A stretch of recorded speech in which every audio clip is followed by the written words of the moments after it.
of the United States of America and to the republic for which it stands, one nation, under God, indivisible, with liberty and justice for all.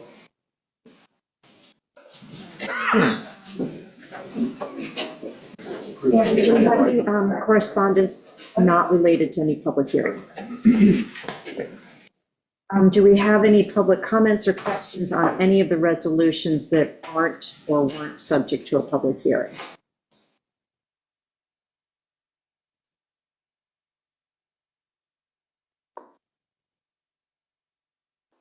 Okay, all right.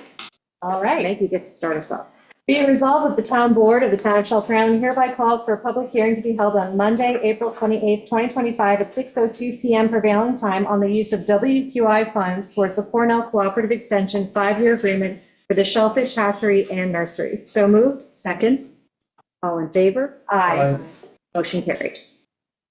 Whereas Beach Glass Properties LLC, care of Jack Morgani, 21 Tar Kettle Road, has petitioned the town of Shelter Island for permission to remove an existing dockage facility, existing 5-foot by 19-foot and 6-foot by 20-foot floats and associated pilings, install one 6-foot by 20-foot float with 2.7 times 4.3 steps atop float, secured by two 10-inch diameter pilings adjacent to existing fixed dock to remain, as depicted on the project plan prepared by N Consultants, last dated November 18th, 2024, and whereas a public hearing was duly held on the 17th day of March 2025 for all interested persons to be heard in favor of or in opposition, now therefore be it resolved that pursuant to NYCRR 617.5 C2, this application is deemed a Type 2 action. Reasons supporting this determination: the proposed construction, 1, will not cause an obstruction into navigable channels or an interference with navigation. 2, will not adversely affect the public's right to use town waters or land under town waters. 3, will not adversely affect shellfishing grounds or other aquatic wildlife which may exist in the immediate area. 4, will not adversely affect the quality of the tidal water, shoreline, or beaches. 5, will not adversely affect the rights of adjacent residents, and be it further resolved that the town clerk is hereby authorized to issue a permit for the aforementioned construction as per specifications filed after said applicant, pursuant to section 53-9 of the Code of the Town of Shelter Island, has filed with town clerk a certificate that the owner has at least $300,000 liability insurance on the location and operations covered by said permit, a copy of the contractor's current home improvement contractor's license, and a certificate from the contractor performing the operations covered by said permit that said contractor has an owner/contractor's policy issued in favor of the town of Shelter Island for the liability limits of at least $500,000 covering operations of the contractor pursuant to said permit, and be it further resolved that said operations shall be completed within 1 year from the date of issuance of this permit. Said permit is subject to the recommended limitations and any requirements that may be necessary under the New York State Department of Environmental Conservation, the Army Corps of Engineers, and any other agencies having jurisdiction. So moved. Second, All in favor? Aye. Motion carried. whereas Laura Rosso has applied for a rebate at the town of Shelter Island under the Chapter 88 of the Shelter Island Town Code to install a low nitrogen sanitary system for the property located at 1 Gardeners Bay Drive, Shelter Island, New York. And whereas the Water Quality Improvement Advisory Board has reviewed the project and recommended the conditional rebate of up to $16,000 to be awarded.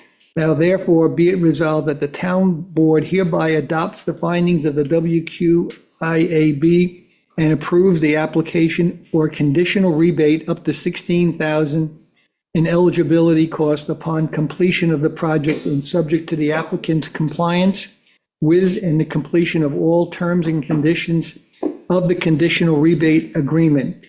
Be it there further resolved that a copy of this resolution shall be given to the Water Quality Improvement Board and the Building Department. So move? No, I am no, not. no. What? I'm sorry. Oh, yeah, no, that's correct. I am not going to second that because Meg has to abstain on this vote and Benjamin is not on yet. So I'd like to table this resolution until either later this evening, if Ben can join us, or next meeting. All right. Whereas a wetlands application was submitted on behalf of Barbara J. Ludeman, Reverend Trust, dated December 13th, 2024, seeking a permit to demolish the existing one-story dwelling with a 2,972 square foot footprint while retaining the existing foundation located at its closest point, 68.7 feet from the wetlands. Demolish the existing seaside deck located at the closest point, 57 feet from the wetlands. To abandon the existing sanitary system by pumping the system clean, followed by removal of the system in accordance with Suffolk County Department of Health Services requirements located greater than 100 feet from the wetlands. To construct a new dwelling with 2,972 square foot footprint atop the existing foundation located at its closest point of 68.7 feet from the wetlands. Construct a 480 square foot seaside porch located 57 feet from the wetlands. To construct a second 312 square foot side porch located 65 feet from the wetlands. To construct a new outdoor shower located greater than 75 feet from the wetlands. To install a new innovative alternative on-site wastewater treatment system consisting of 1 treatment tank and 2 leaching pools with a room for 50% future expansion in accordance with Suffolk County Department of Health requirements located greater than 100 feet from the wetlands. Disconnect and reconnect the existing private water supply well located greater than 100 feet from the wetlands, and install a subsurface drainage structure located greater than 45 feet from the wetlands on residentially zoned property having frontage on West Neck Creek and containing town and state regulated tidal wetlands. I'm going to skip some of the whereases. Be it resolved that the town board hereby approves the issuance of a wetlands permit to perform the proposed demolition, construction, and installation at 15 Bayshore Drive in accordance with the site plan Ludeman prepared by Mapping Benjamin Sherman dated February 19th, 2024, last revised December 13th, 2024, on the following conditions.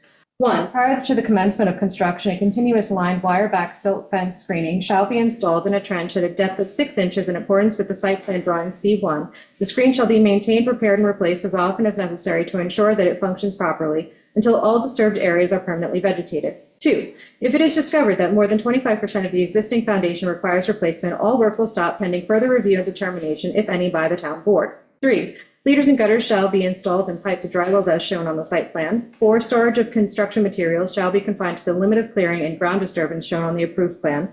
5, a 15-foot vegetative buffer shall be restored with variable vegetation characteristic of the area. The vegetation plan will be submitted to the town clerk prior to the issuance of a permit. 6, the fence shall be moved to the landward side of the vegetative buffer.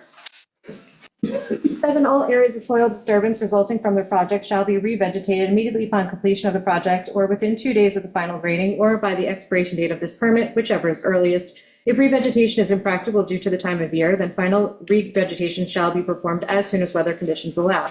8, prior to the issuance of certificate of occupancy, the application for a final wetlands inspection shall be filed. And 9, such additional native vegetation shall be planted as such other restorative measures shall be implemented as may be required by the town board or its designee in the event that upon final inspection it is deemed necessary to achieve the goal of establishing a contiguous healthy cover of native vegetation within the designated areas. So moved. Second, and discussion. Yes. The applicant had already put in a new IA system, so the second bullet where it says abandon the existing sanitary system by pumping the system clean, followed by removal of the system in accordance with Suffolk County Department of Health Services requirements located greater than 100 feet from the wetlands should be stricken. Yep. And I just want to double check that it wasn't someplace else in here as well. It's also down I was 1, gonna 2, say- 3, 4, 5, where it's to install an IA system. It comes right after the outdoor shower. The first page, 5. Okay. I saw I it. skipped too far. Okay. So to install comes out. All right, so that needs to be stricken. Mhm. So with those 2 modifications, all in favor? Aye. Motion carried.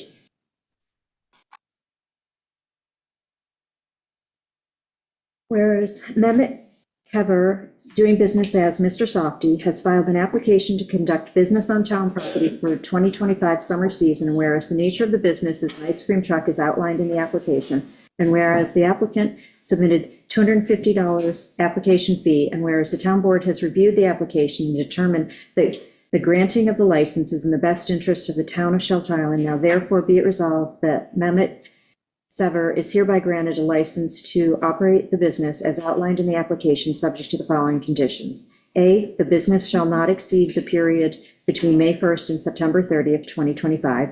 B, the hours of operation on town property cannot exceed 9 a.m. to 7 p.m. C, the licensee is responsible for daily disposal of the trash created in connection with the operation of the business. D, the disposal of this trash shall be different than receptacles provided by the town at the beaches. E, the licensee shall obtain appropriate certificate of liability insurance to satisfaction of town of Shelter Island insurance broker. And F, the licensee shall obtain beach parking permit to park at the town beaches. G, there shall be no parking spot guaranteed in connection with this application. H, the licensee shall not turn off parking spot at any time. The licensee shall park on the west side of the Wades Beach parking lot. J, the licensee shall adhere to the Vehicle and Traffic Law, Section 1225B. K, the licensee shall park on the north side of Crescent Beach at the designated area by pavilion and the south side of Crescent Beach where parking transitions from perpendicular to parallel parking. L, the license is subject to the execution of a Commerce on Town property agreement. And M, the licensee shall not block or sell ice cream near the Sunset Beach crosswalk. Be it resolved that the town of Shelter Island reserves the right to revoke this permit at its discretion. So moved. Second, All in favor? Aye. Motion carried. whereas the Kayak Shelter Island LLC, care of Adam Mills, has filed an application to conduct business on town property for the summer of 2025, whereas the nature of his business is to rent a stand-up paddleboard and kayaks and to provide guided tours primarily along the Cockles Harbor Marine Water Trail as outlined in the application, and whereas the applicant submitted $250 application fee, and whereas the town board has reviewed the application and determined that the granting of the license is in the best interest of the town of Shelter Island. Now therefore be it resolved that the Kayak Shelter Island LLC is hereby granted a license to operate the business as outlined in the application, subject to the following conditions. A, the business shall be located at the end of Burns Road as outlined in the application. B, the location of the licensee's business is subject to review and adjustment by Shelter Island Police Department and the Shelter Island Highway Department. C, the business operation shall not exceed the period from May 1st through November 30th of 2025. The hours of operation cannot exceed 9 a.m. to sunset. E, there shall be no parking spot guaranteed in connection with the application. F, the license shall not cone off the parking spot at any time. G, the licensee is responsible for daily disposal of trash created in connection with the operation of the business. H, the disposal of trash shall be different than the receptacles provided by the town at the beaches.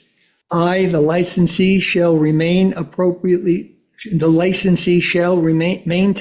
appropriate certification of liability of insurance of the satisfaction of the town of Shelter Island insurance broker during the duration of the permit.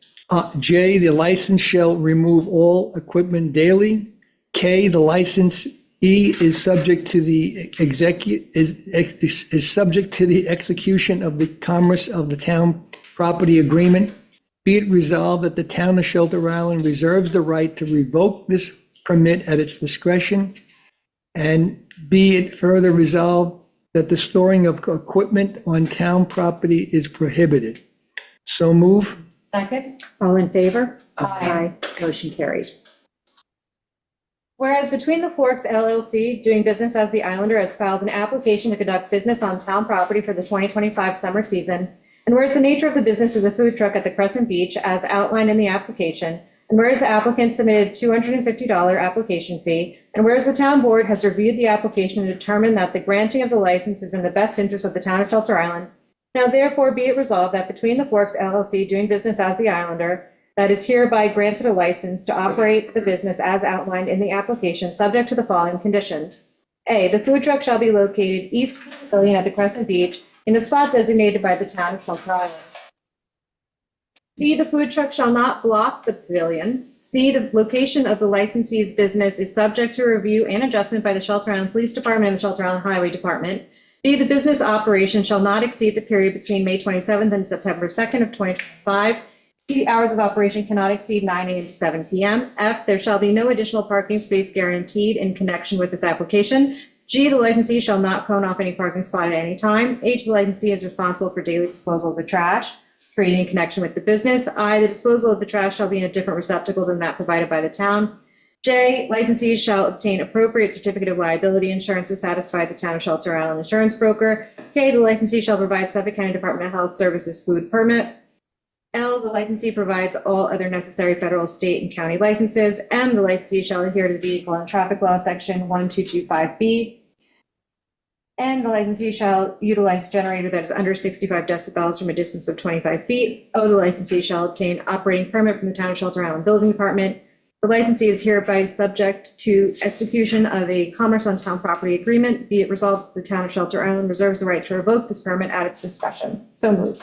Second, all in favor? Aye. Aye. Motion carried. Benjamin, because you were a few minutes late, we had tabled the WQIAB rebate for Rozos.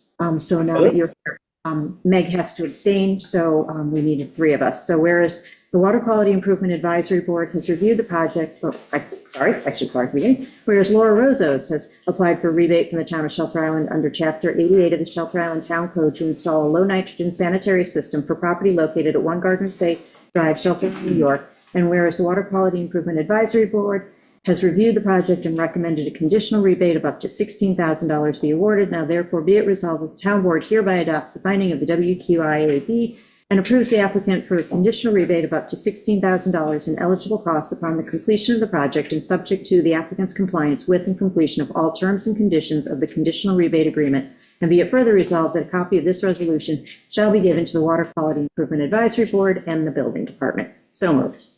Second. All in favor? Aye. Abstentions? Motion carried.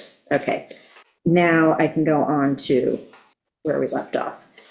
All right, whereas Bon Spa, care of Alexander Roy, has filed an application to conduct business on town property for 2025 summer season, and whereas the nature of the business is to offer therapeutic massages at the Crescent Beach as outlined in the application, whereas the applicant submitted a $250 application fee, and whereas the town board has reviewed the application and determined that the granting of the license is in the best interest of the town of Shelter Island, now therefore be it resolved that Bon Spa is hereby granted a license to operate the business as outlined in the application, subject to the following conditions. 1, well, actually A, the business shall be placed in the location as outlined in the application with modifications outlined in point G. B, the location of the licensee's business is subject to review and adjustment by the Shelter Island Police Department and the Shelter Island Highway Department. C, the business operation shall not exceed the period between May 17th and September 9th, 2024. D, the hours of operation cannot exceed 9 a.m. to 7 p.m. E, the area of business may not be larger than 400 square feet. F, there shall be no more than 2 10 by 10 tents. G, proposed storage locker shall be located within the 400 square foot area. H, there shall be no parking spot guaranteed in connection with this application. I, the licensee shall not cone off parking spots at any time. J, the licensee is responsible for daily disposal of the trash created in connection with the operation of the business. K, the disposal of this trash shall be different than receptacles provided by the town at the beaches. L, the licensee shall obtain appropriate certificate of liability insurance to the satisfaction of Town of Shelter Island's insurance broker. M, the licensee possesses all other necessary federal, state, and county licenses. And N, the license is subject to the execution of Commerce on Town Property Agreement. Be it resolved that the Town of Shelter Island reserves the right to revoke this permit at its discretion. So moved. Second, All in favor? Aye. Motion carried.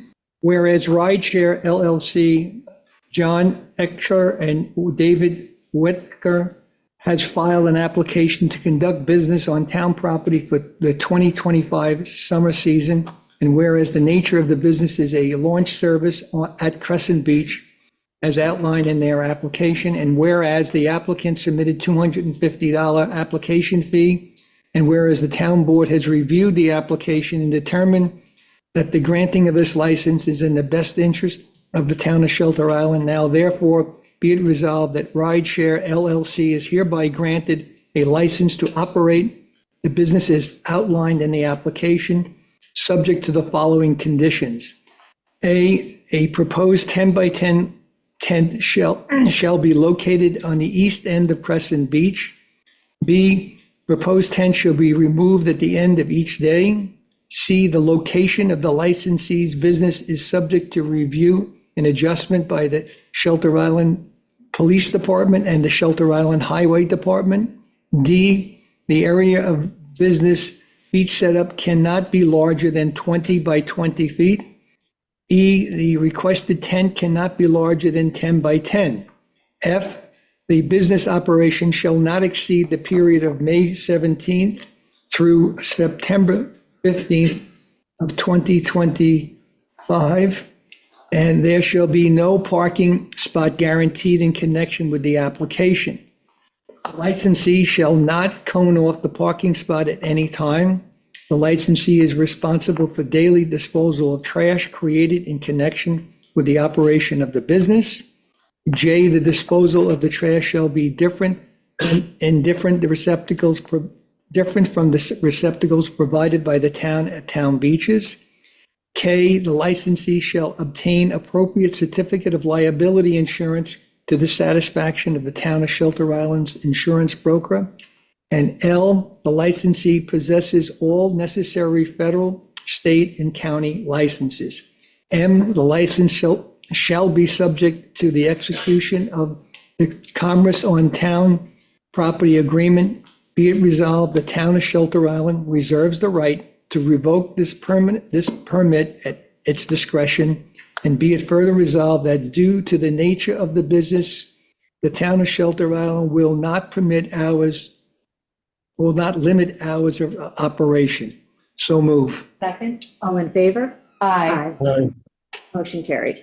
Whereas Stars on Wheels LLC, care of Pepe Martinez, has filed an application to conduct business on town property for the 2025 summer season. Whereas the nature of the business is a food truck at Wade's Beach, as outlined in the application. Whereas the applicant submitted $250 application fee.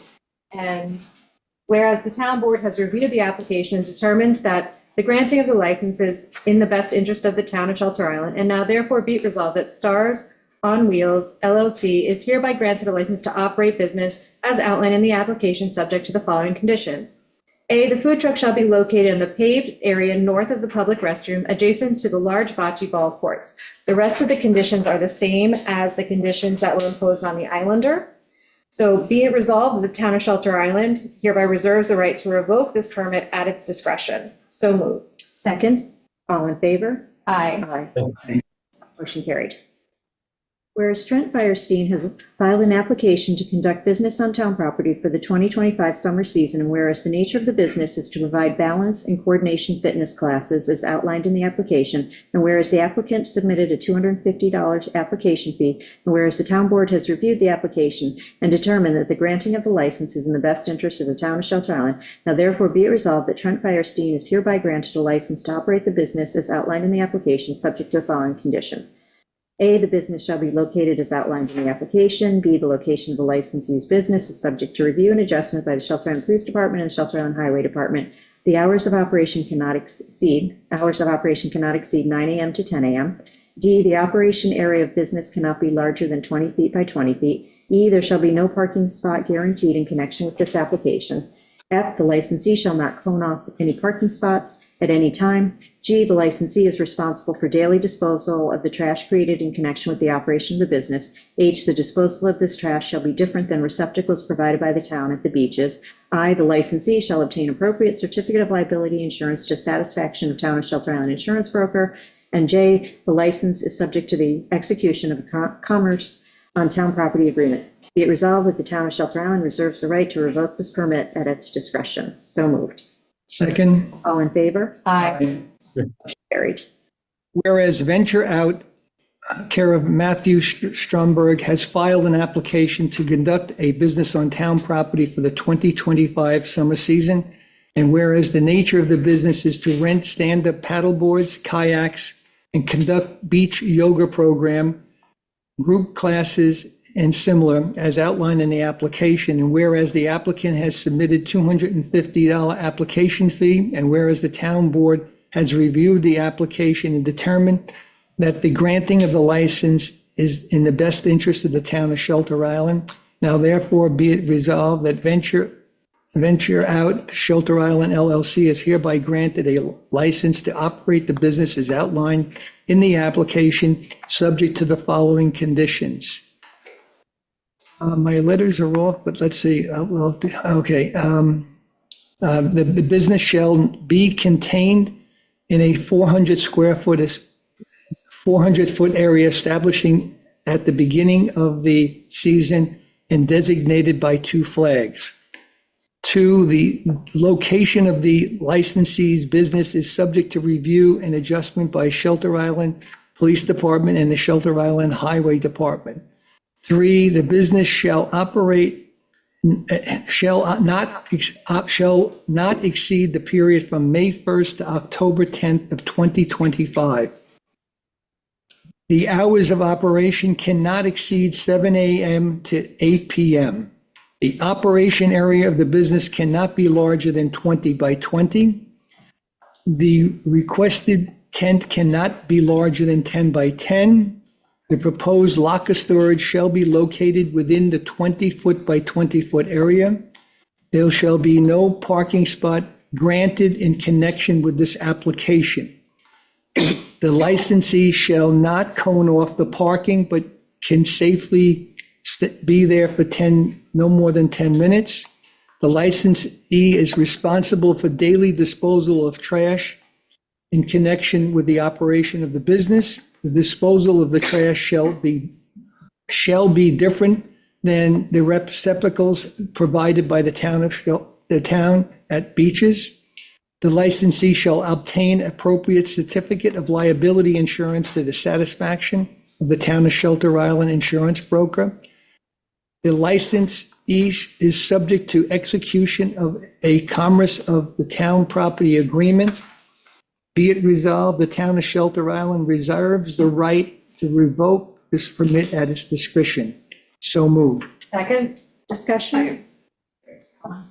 Okay, yeah, I think under I, what you read was some, not less, or not. I don't mind, I don't have eyes, I have The last, letters are off a little bit. So it should be, Mine has said S, okay, so if I said it wrong, no, I was going to say the licensee can briefly cone off a spot to safely load and unload equipment. the licensee shall not cone off the parking. But the space is allowed to safely load its equipment for a period of not more than 10 minutes. So, which is the right 10 one? minutes is stricken. We Okay. got the last edit, so we kind of briefly went over it. So it should say I, the licensee can briefly cone off a spot to safely load and unload equipment. Right. And then E, shouldn't E be stricken because it's already established in a 400 square foot area? Yes. Okay. So with those 2 modifications, all in favor? Aye. Motion carried. Whereas Sarah Garcia, on behalf of the Shelter Island Public Library, 37 North Prairie Road, has submitted an outdoor assembly application for permission to hold youth and adult programs at the American Legion Monday through Saturday from May 1st of 2025 through September 28th, 2025. And whereas the required documents have been submitted, now therefore be it resolved, said request is hereby approved. Second, all in favor? Aye. Motion carried. Whereas a vacancy exists on the Community Housing Board, and whereas the town board has advertised for and interviewed applicants, now therefore be it resolved that Neil Espen Siegel is hereby appointed to serve as a member of the Community Housing Board for a term to expire on January 31st, 2030. So moved. Second, All in favor? Aye. Motion carried. whereas the vacancy exists on Community Preservation Advisory Board, and whereas the town board has advertised for and interviewed applicants, now therefore be it resolved that Catherine Rossi Snook is hereby appointed to serve as a member of the Community Preservation Advisory Board for the term to expire in February 2nd, 2028. So moved. Second? All in favor? Aye. Motion carried.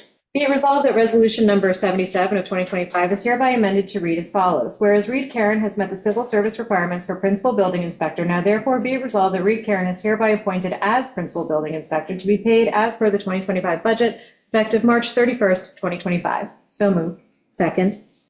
All in favor? Aye. Motion carried.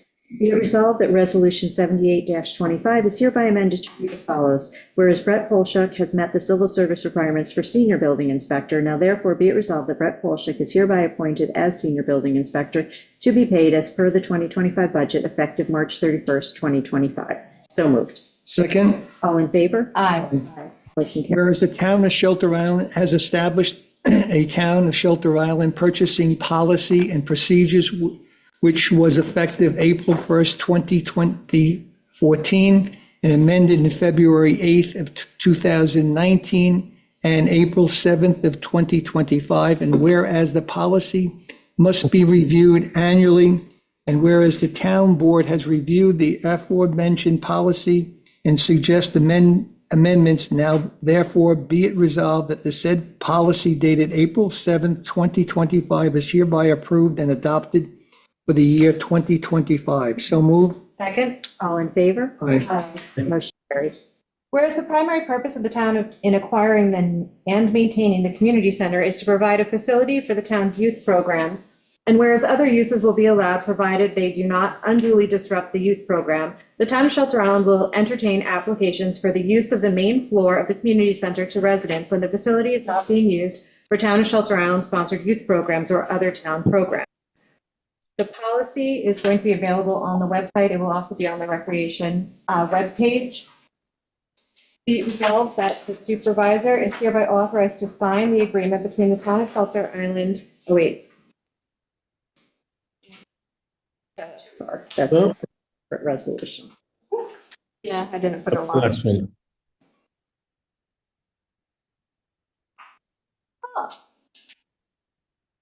It's not sitting. Be it resolved. Oh, I see. Here's what it is. And so there's no final be it resolved? No. Oh, okay. So the policy will be available on the website. So moved. Second. All in favor? I was reading it, I was like, that doesn't make sense. Motion carried. I'll read the next two then, since we got off. Be it resolved that the supervisor is hereby authorized to sign the agreement between the town of Shelter Island and Lynch Appraisal LTD for the real estate appraisal and consultant services in connection with the special permit application for the community housing project, 12 South Ferry Road, retroactive to March 24th, 2025. So moved. Second, All in favor? Aye. Aye. Be it resolved that the supervisor is hereby authorized to sign the agreement between the town of Shelter Island and A.M. Weber Associates LLC for the environmental consulting services in connection with the community housing project at 12 South Ferry Road, retroactive to March 24th, 2025. So moved. second, All in favor? Aye. Motion carried. be it resolved that the supervisor is hereby authorized to sign the agreement between the town of Shelter Island and the U.S. Geological Survey, New York Water Science Center, with a contract retroactive to October 1st, 2024 through September 30th, 2027. So move. Second. All in favor? Aye. Motion carried. Whereas the town of Shelter Island maintains reserve funds for specific purposes, and whereas it has been determined that it's in the best interest of the town to transfer funds from the existing account at Dime Bank to accounts at New York Class, and whereas the accounts at Dime Bank to be transferred are as follows: Highway Capital Reserve account number 4093, Ambulance Training Reserve Fund account number 0162, not therefore. Sorry. Be it resolved that the town board hereby authorizes the transfer of funds from the aforementioned Dime account to the New York Class accounts to be established. So moved. Second. All in favor? Aye. Motion carried. Be it resolved that the following 2024 budget transfers are hereby approved, and we have the equivalent of a little over 2 pages of budget transfers for 2024, which are available online and at the town clerk's office. So moved. Second, All in favor? Aye. Motion.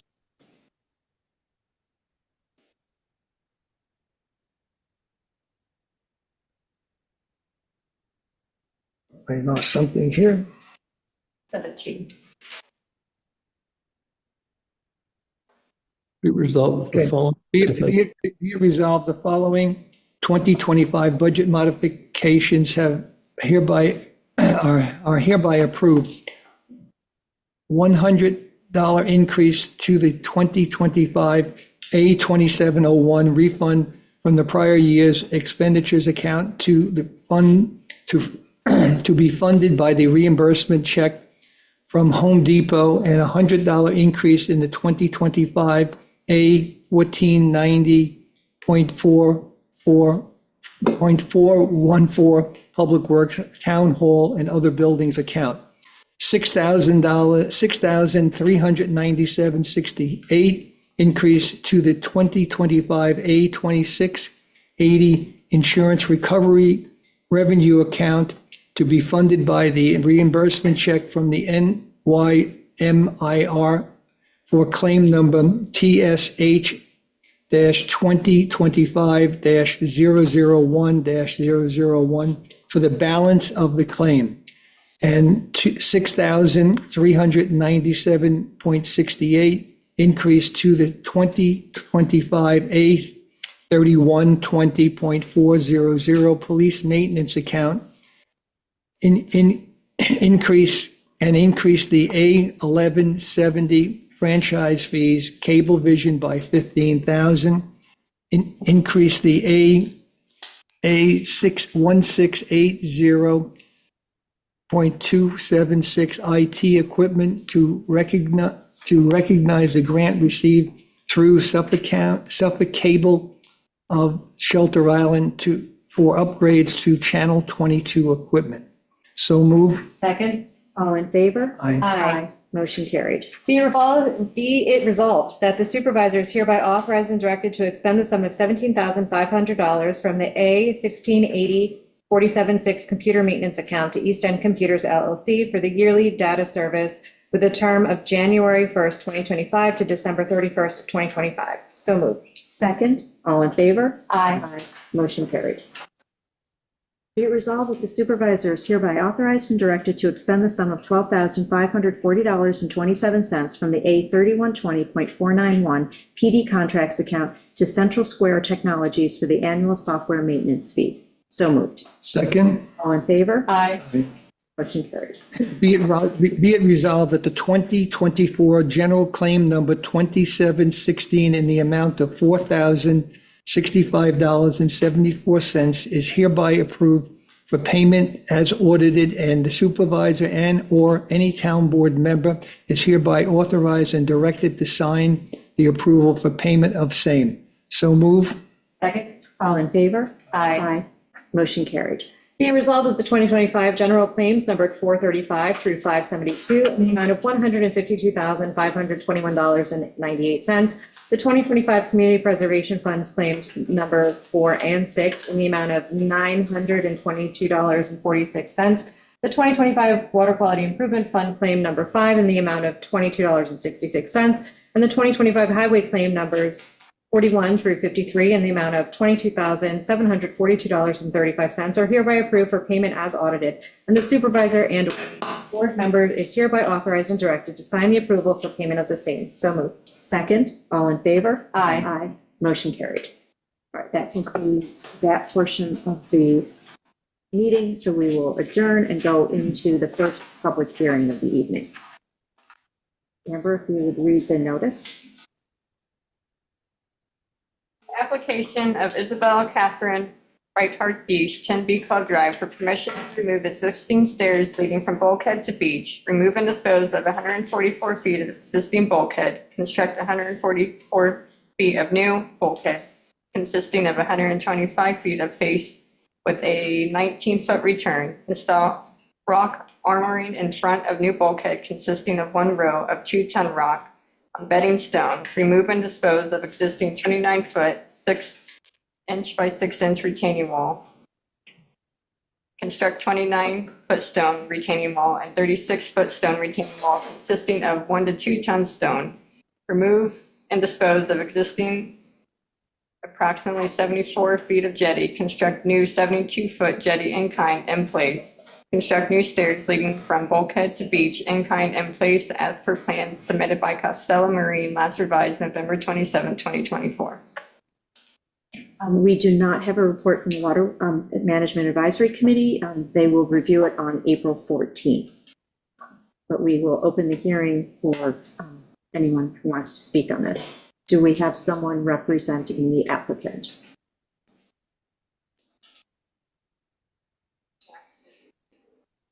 Jack said he was going to be there. But I don't see, I don't see him on there. I did let him know it's going to be adjourned because we didn't have WFAC. Okay, all right. That being said, is there anyone from the public who wishes to speak on this? Knowing that we're going to adjourn it as well. Anyone on Zoom? Okay, so I'll make a motion to adjourn this hearing to April 28th. April 28th. All in favor? Aye. The next public hearing we will open is for Lister's Mayor. Application of Karen Lissaker's Mayor, 66 Peconic Avenue, for permission to remove and dispose of approximately 37 feet of the existing seaward T&G bulkhead, construct approximately 37 feet of new bulkhead in kind in place of existing bulkhead, maintaining existing elevation of existing bulkhead. Backfill void areas landward of new bulkhead with clean truck infill as per plan submitted by Costello Marine dated December 17th, 2024. This also, we do not have a report from the Waterways Management Advisory Committee. They're going to review it on April 14th, so we will end up having to adjourn this one as well. Do we have anyone here representing the applicant? Oh, would you like to come forward? I have nothing to add. It's fairly straightforward. And you are, On cards. I was going to say, just for the record. Yes. Okay. And what was the date? It'll be adjourned to April 28th. Is there anyone else who wishes to speak on this? Okay. I'll make a motion to adjourn this to April 28th. All in favor? Aye. Aye. The next public hearing is South Ferry, Inc. Site plan and wetlands application of Clifford Clark on behalf of South Ferry, Inc., 135 South Ferry Road, permission to construct onto existing two-story office building, a 547 square feet, two-story addition with 214 square feet of ADA compliant access platforms and ramps. Basement entrance and 8C units located 55 feet from wetlands, a 5-foot by 3.2 foot covered entry located 61 feet from wetlands. Construct 86 square feet ADA compliant access ramp to existing covered entry located 37 feet from wetlands. Remove existing conventional septic system and install a new IA sanitary system consisting of hydro action OWTS located 69 feet from wetlands.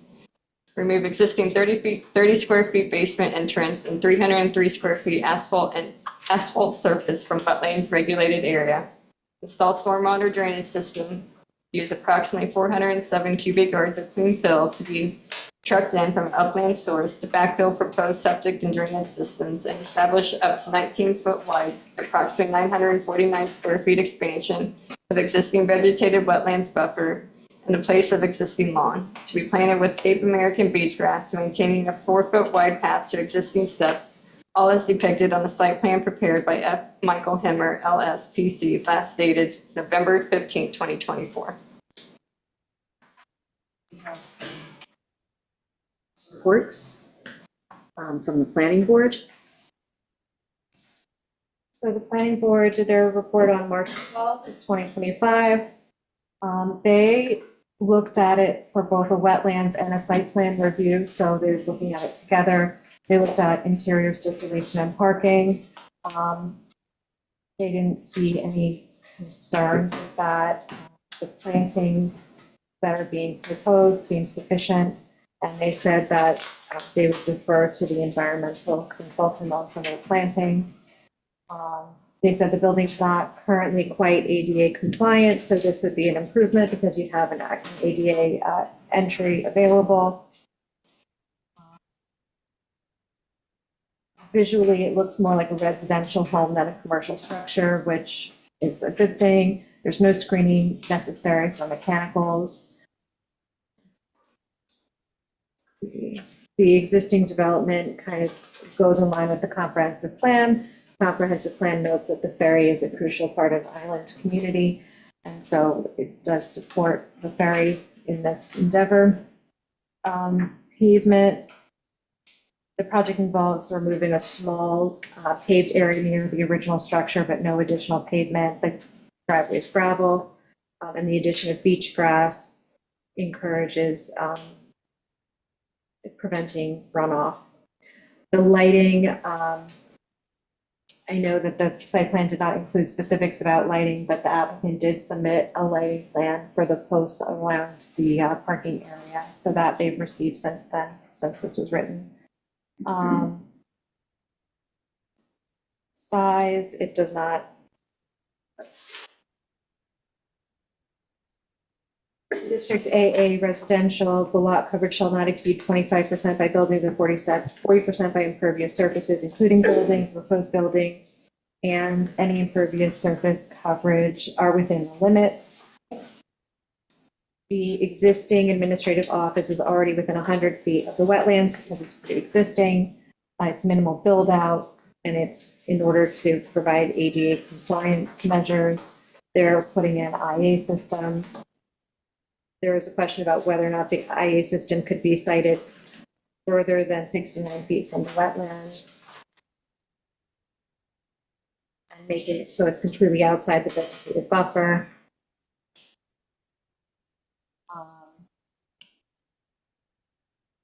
The only option that the applicant had would be to relocate the entire building 130 feet north, which is not a practicable alternative. So considering the complexity of the project, they're okay with the proposed plans for it.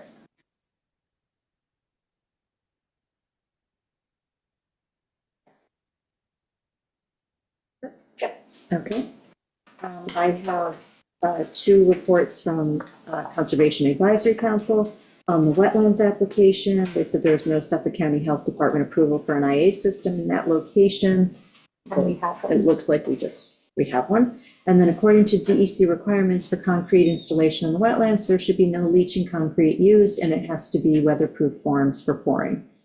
And the wetlands application will be voted on by the CAC when the town board has completed the coordinated review. And then for site plan review, the CAC unanimously approved the Southbury Inc. site plan application as is. And now we have Teresa Mason on Zoom to go over your report. Good evening. I have two reports on record. The first one for the wetlands permit is dated on January 12th, 2025. And then the report regarding the site plan elements is dated February 24th, 2025. Generally speaking, we would prefer to see the structures inclusive of the IA septic system located as far from wetlands as possible, but there is a pre-existing structure there and the septic system is being relocated further landward of the existing. And we realize that this provides critical infrastructure as one of two exit points for your citizens. So we are encouraging recommending approval of the project as as proposed, and there was a list of conditions recommended in our our January advisory report with respect to wetlands. We did in our site plan elements report dated in February. Recommend screening of the dumpster, which was not shown on the site plan, and if any additional parking was proposed, we were also recommending some screening along South Ferry Road of the parking. They did submit a supplemental plan, I see, and it doesn't show screening around the dumpster, but it does show a new dumpster, and it does show future parking spaces. So it is recommended that we get a landscape plan that provides screening for those future uses. And then also the revised supplemental plan does show a retaining wall at the site, and we should just get a cross-section as part of the revisions to the plan. Other than that, again, we are recommending approval of this critical infrastructure. Thank you, Teresa. Caitlin, I see you're on for PW Grosser. Hi, good evening. So our site plan review letter that was dated March 13th, we just recommended that before issuing site plan approval, that the applicant should provide the town board with the sanitary approval, which they did, and as well as the stormwater drainage plan. However, Joe Fenora, the town engineer, reviewed and he agreed with the drainage plan as is, so we have no further comments on this application. Great, thank you. And I do have Joe Fenora's site plan review. He was looking at traffic flow and parking, stormwater systems and drainage, and utilities, water and wastewater. And with respect to traffic flow and parking, the proposed plans do not materially change the traffic flow and parking patterns of the facility. The driveway entrance and curb cut locations will remain unchanged, and there are no significant changes to the parking facilities other than temporary disturbance during construction to facilitate the installation of a new septic system. Parking stall striping is not indicated in the site plan parking areas. Those stalls have not historically been marked at the upland lot of this facility. Furthermore, the upland site has historically been unpaved, and it is the preference of the engineering department that this area remain pervious. The total parking area and arrangement is sufficient for the needs of the facility, and no further modifications to the site plan are recommended. Consideration should be given to a sign package that indicates parking restrictions such as short-term, office use, long-term, etc. Such package may exist, but the details are not included in the site plan application. With respect to stormwater and drainage systems, he stated drain systems are provided for a 2-inch rainfall event that meets current town policy stormwater management. The stormwater storage system services only the roof area of the existing structure and proposed addition. The upland parking area and driveway is pervious with no proposed engineering drainage solution. With respect to utilities and water will be provided by an on-site well and septic system. The well is located up gradient of the septic along the northern boundary of the property. The existing septic is to be removed and replaced with an innovative alternative hydro-action nitrogen-reducing treatment system. The treatment tanks and associated leaching pools will be located north of the proposed addition and beneath the upland parking area. The upland parking area will have an impervious surface, and the leaching pools will be traffic bearing. Plans for drinking water treatment and on-site sanitary system code compliance were not reviewed as part of this scope and are within the jurisdiction of the Suffolk County Department of Health Services. His conclusions were the materials submitted for this site plan review are generally acceptable and demonstrate compliance with the aforementioned subject matters. The engineering department recommends moving forward with the review process. So those are all of the reports that we have, and we have Rob Herman here to represent the applicant. Good evening. Rob Herman, Venn Consultants, on behalf of South Ferry. Cliff Clark and other representatives of South Ferry are here. Hospital architect of the project is here, and I believe Karen Hogue, counsel, is on Zoom. As the board knows, there's 2 different applications that's before you this evening. There's the wetlands application and then also the site plan application. And consultants submitted the wetlands application, and I'll try to address that briefly now. There's also a site plan application. There are a couple of items that we had seen had been requested in the various reports from the different committees and consultants, and Pam Pospisil had addressed that with some plans that were submitted. So if there are outstanding questions in regard to those, to the site plan materials, I will ask Pam and or Cliff to respond to those. As far as the wetlands application is concerned, in our written application, we did provide detailed justification for the project and its consistency with the wetlands code, and specifically provided very detailed narratives regarding wetlands permitting standards set forth in section 129(5)(a) of the town code. I'm not going to go into reiterating all of that here. It is in the written record. One of the nice things about having all of the different consultants and committee reports having already been submitted and discussed, particularly when the applicant is agreeable and happy with the supportive nature of them, it limits a little bit of some of the details we have to present to you this evening. I do, however, want to make sure that we call out for the record that we do describe in the site plan and on the application that the quality of groundwater would actually be improved by the project as a result of the replacement of the existing conventional septic system with a new IA OWTS sanitary system that's designed for reduced nitrogen loading into groundwater. There was, I think, that one outstanding question that spoke to the wetland setbacks of the system. So as the board knows, this site is constrained by wetlands on both sides, on the east and to the west, where that beautiful vegetated marsh is across the road. And in terms of the design of the upgrade, they are pressed by certain setbacks that include the 150-foot setback requirement from the well on site, certain setbacks from the water supply line associated with that well, with the existing underground utilities, and then also with that 100-foot regulated area associated with the wetland to the west.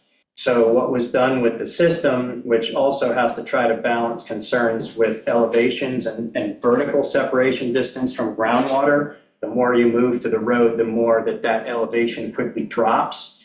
And so basically through consultations with the health department and also relying on the town code, they came up with the engineer came up with what we believe to be the optimal location, where we're really right up against each of those setbacks, and where the system is actually remains entirely outside the 100-foot wetlands regulated area associated with the wetlands across the street. So rather than encroaching on two different wetlands, it's really only encroaching on that one wetlands area, and as Teresa mentioned, it is an improvement over the existing system.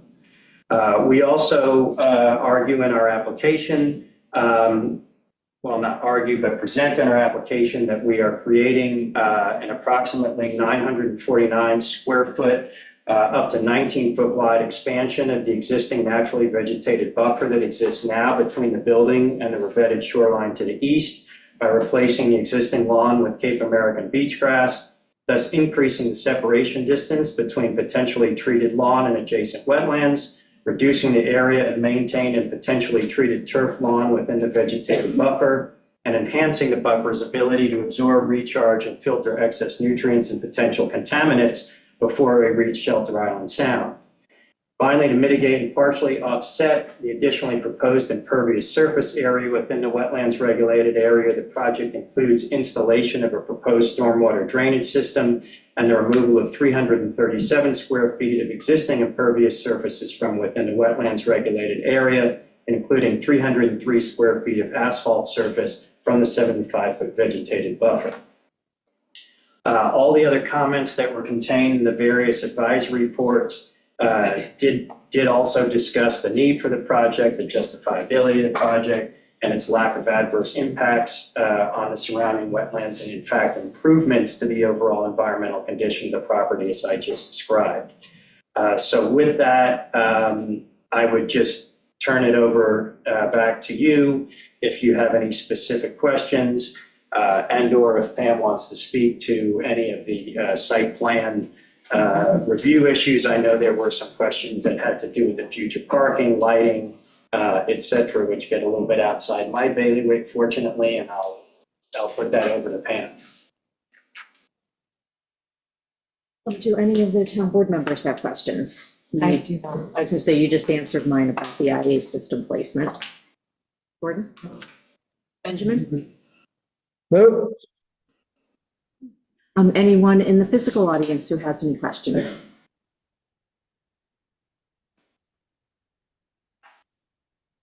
Okay, anyone in Zoom?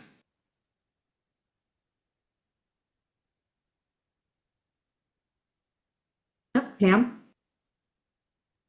Yeah, hi, good evening. I would just like to commend Mr. Clark for his due diligence on getting this project moving forward for the South Ferry. It's clearly a necessity for his business to operate in a more cordial manner for the amount of employees he has, and I think he's done his due diligence, and everyone who's put any information forth on this project has been stellar in their participation. And I really appreciate to see a project like this get approved by the town board with such concerted effort of paying attention to the details with the unfortunate delay that was created here.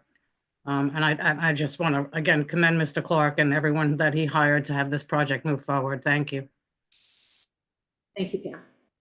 Anyone else? Okay. I think we can, sure, come on up. Sorry. Cliff Clark.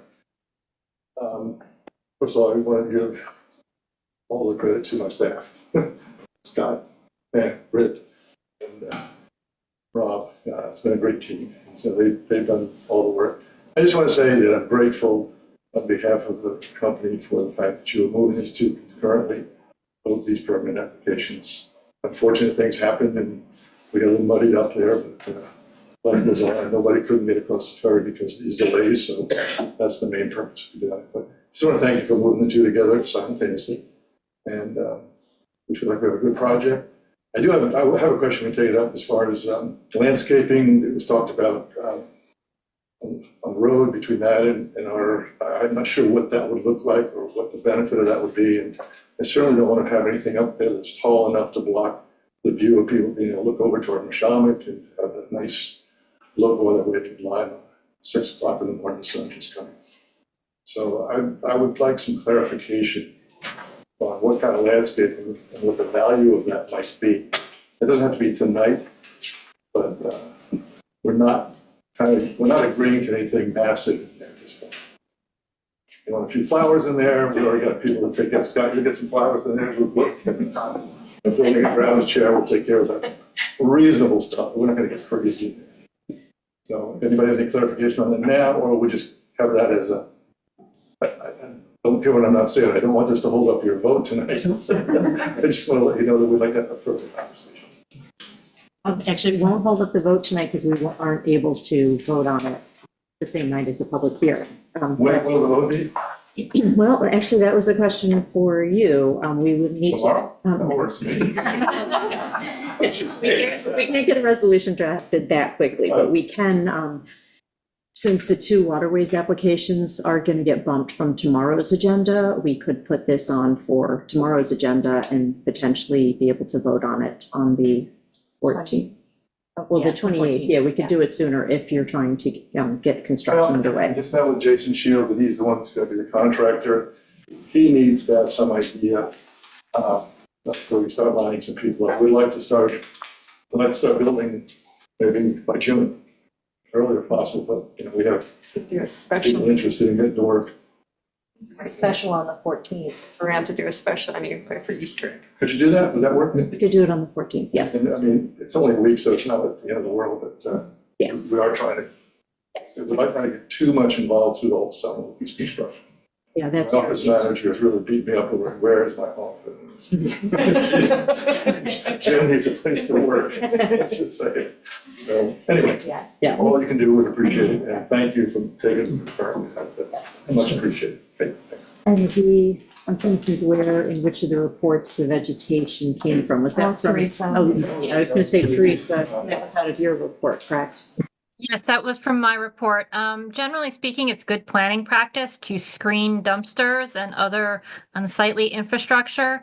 That can be accomplished with a 6-foot fence, a stockade fence, or some evergreen screening such as inkberry or eastern red cedars. In this particular location, I can't imagine that the cedars are going to grow very fast or very tall because of the windswept conditions. And then again, again, it's good planning practice generally to screen parking areas from, visible roads, heavily well-trafficked roads. But I closed the plan, the revised plan, and I may be wrong, but I think now that I'm looking at it again, that it might be that the road would be higher than the parking, but again, I can't seem to find where I opened that up. And If If I that is may the bring- case, then screening in that particular location may not be necessary. But, you know, where you're having a retaining wall, if the retaining wall is above the road bed, then you might want to put some screening around the retaining wall. Again, same thing, eastern red cedar or inkberries, which would be most appropriate so that it can screen the wall. Yeah, I don't even know about the retaining wall. What is it? Is that associated with the site?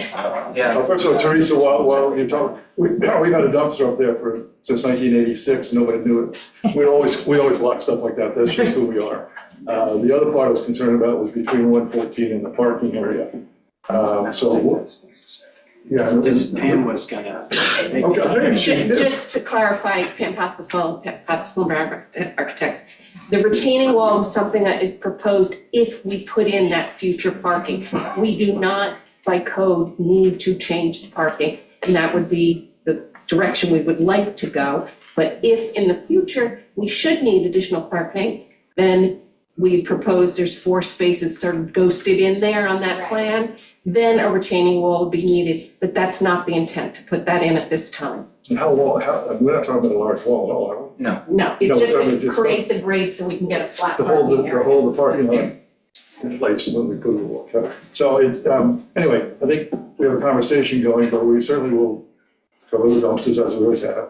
And we want to keep talking about the landscaping, we don't want to get pretty yet. Okay. Thank you very much. Thank you. Anyone else? All right, then I would suggest we close this public hearing. Second that? Okay, all in favor? Aye. Hey, Okay, all right, so that is closed. Christina, if you could swap out us discussing this tomorrow at the work session for the 2 bulkhead applications that we couldn't close. Thank you for hearing us. Yes. Thank you.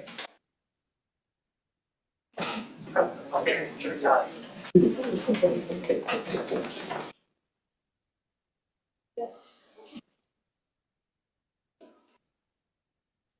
All right, our next public hearing is for the dock code. And this is our 4th bite at the apple. So hopefully we've gotten it right. 4th time's a charm. Hopefully, Amber. Local law entitled, a local law amending chapter 53 entitled docks to update the code to adjust current environmental conditions. All right, of course. You have correspondence. And Amber, you're going to handle the change, well, it's just the Scrivener's error that I was pointing out. Yes. Okay. And that Scrivener's error has been incorporated into the draft of the resolution that we have posted for after the public hearing. Great. If we decide to go that route. But if you want to go ahead with correspondence, and then we can go over that. 3 letters. First one is from Mike Anglin. My name is Michael Anglin, and I have been a resident of Shelter Island for 50 years. During that time, I had the privilege of being part of the committee that wrote the original mooring law in 1987. I also served on the WMAC for 25 years and contributed to the creation of our current dock law. Working with the town board, members of the WMAC, and the public has been an eye-opening experience. The diverse views, concerns, and outlooks made for a challenging task, but public input is always essential when striving for a fair and even outcome, and I thank the board for recognizing the value of this input.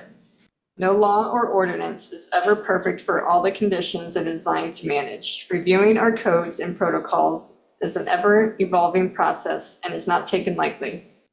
I believe this rewrite of our dock code will help make the process of repairing, locating, permitting, and enjoying docks in the future well-defined. I hope passage of this revised dock code will receive the bipartisan support it deserves. Finally, I would again like to extend my gratitude to the members of the town board, members of the WMAC, and especially the public for their contributions. Thank you for all your time. Sincerely, Michael Ingram. then Rich Bond. My name is Rich Bond, a Shelter Island resident, property taxpayer, and dock owner. I have been informed that the possible outcome of tonight's hearing is bipartisan vote for favor of passing the latest version of the revised dock code. If that is the case, I would like to thank the town board and members of the WMAC for patiently listening and carefully evaluating public feedback during this process. My reading of this hopefully final draft is that it allows the town board to make fair-minded and informed decisions regarding the use, repair, location, permitting, and construction of docks.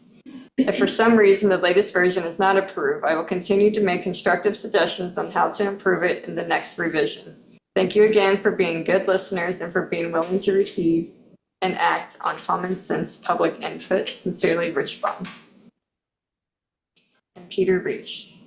Dear town board members, I'm assuming you will be passing the dock code tonight. Other than removing airplane from the definition of boats, I support it.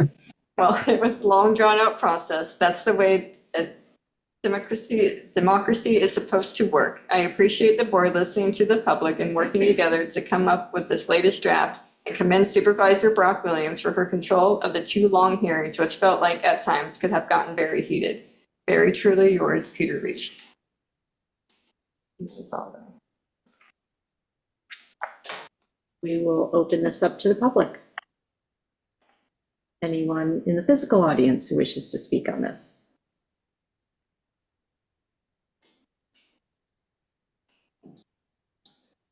Al Loretto. I would just like to thank the board for listening, for hearing, and for acting on the substantive suggestions made by the community for the improvement of Chapter 53. I trust that now we have a document that works for the whole community and hopefully receives bipartisan support. As a member of the WMAC, I look forward to continue to work with you in partnership to provide fair and impartial input on issues that come before our committee. Thank you again for your hard work on this code revision. Anyone else in the physical audience? Anyone on Zoom? Bill Garrity. Bill? Hi, Bill Garrity, Chairman of the WMAC. Let's see. Am I there? There you go. Yes, now we can see you. No, I just wanted to point out that the vast majority of the items of concern that were raised over the past several months at the public hearings and otherwise dealt with about 5 to 10% of all the changes that the WMAC had proposed in the original document. And to date, in this most recent version, all of those, or at least most of those concerns have been addressed and dealt with. The result is a document that still contains the spirit of what we set out to do at the WMAC as far as our changes and our goals with this revision. It clarifies the ambiguous terms that are in the current code. It eliminates the contradictory terms. It makes it easier for people to maintain their docks. And it added provisions that now make it unnecessary for people to have to get variances in certain situations. So I think it's a document that the WMAC should be proud of and happy with. And I'd like to thank the town board members for all the time and energy they spent to get us to this point. So thanks. Thank you, Bill. Anyone else?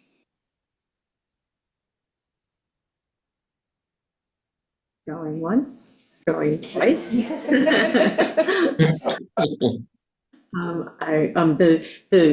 one correction that we need to make from what was posted on the website was we had struck the definition of protected areas, but there was a reference that was left in 53-16C2.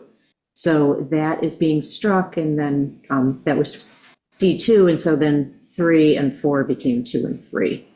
So we incorporated that, I presume, in that draft that we have for reading, well, for posting. I'd like to make a motion that we close this public hearing. I second that. Okay, all in favor? Aye. I would like to thank the WMAC for all of the work that has been put into this in the last year and a quarter. It's been an arduous process, and the amount of hours that has gone into it and the debate that's gone on between the committee, the town board, the public is amazing. And so thank you all for the hard work on this. I would, because we have not heard anything new, I would like to, after we close the various public hearings, to adopt this evening. I'm in favor of that. I am very in favor of that. Okay, all right, okay, all right. So moving on to the next public hearing. On the Community Preservation Water Quality Improvement Fund, cost associated with the Fresh Pond in Water Body Nutrient Control Feasibility Study. Do you want to read that, or I just pretty much said it? Okay. Quite okay, but I do have correspondence, Yes, okay. quite a bit.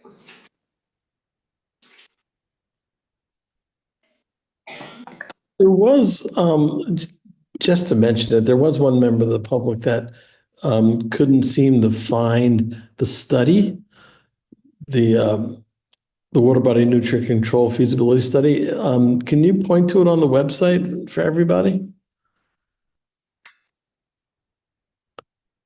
Find it. Yeah, sometimes it gets hard to find all the stuff. I'm looking right now.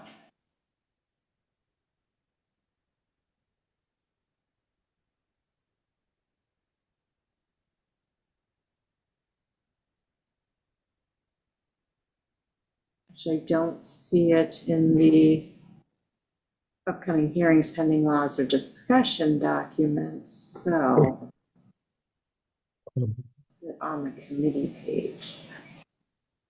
You might be on the WQI. That's what I was going to check for.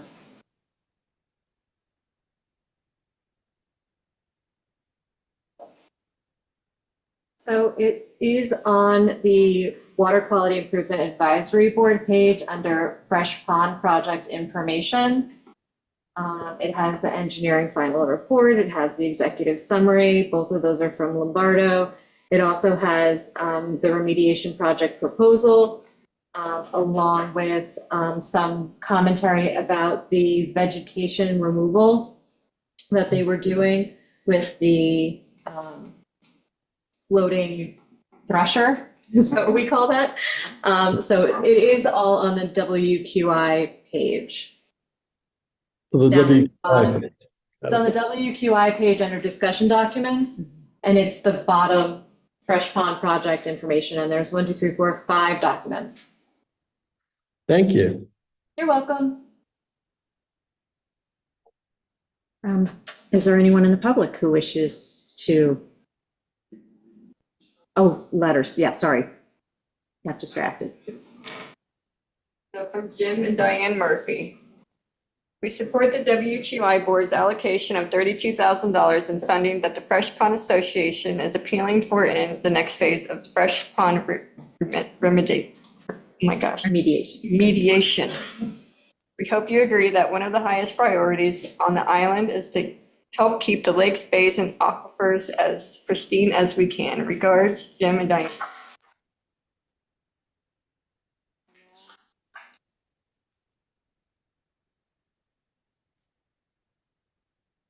It's from Janine here.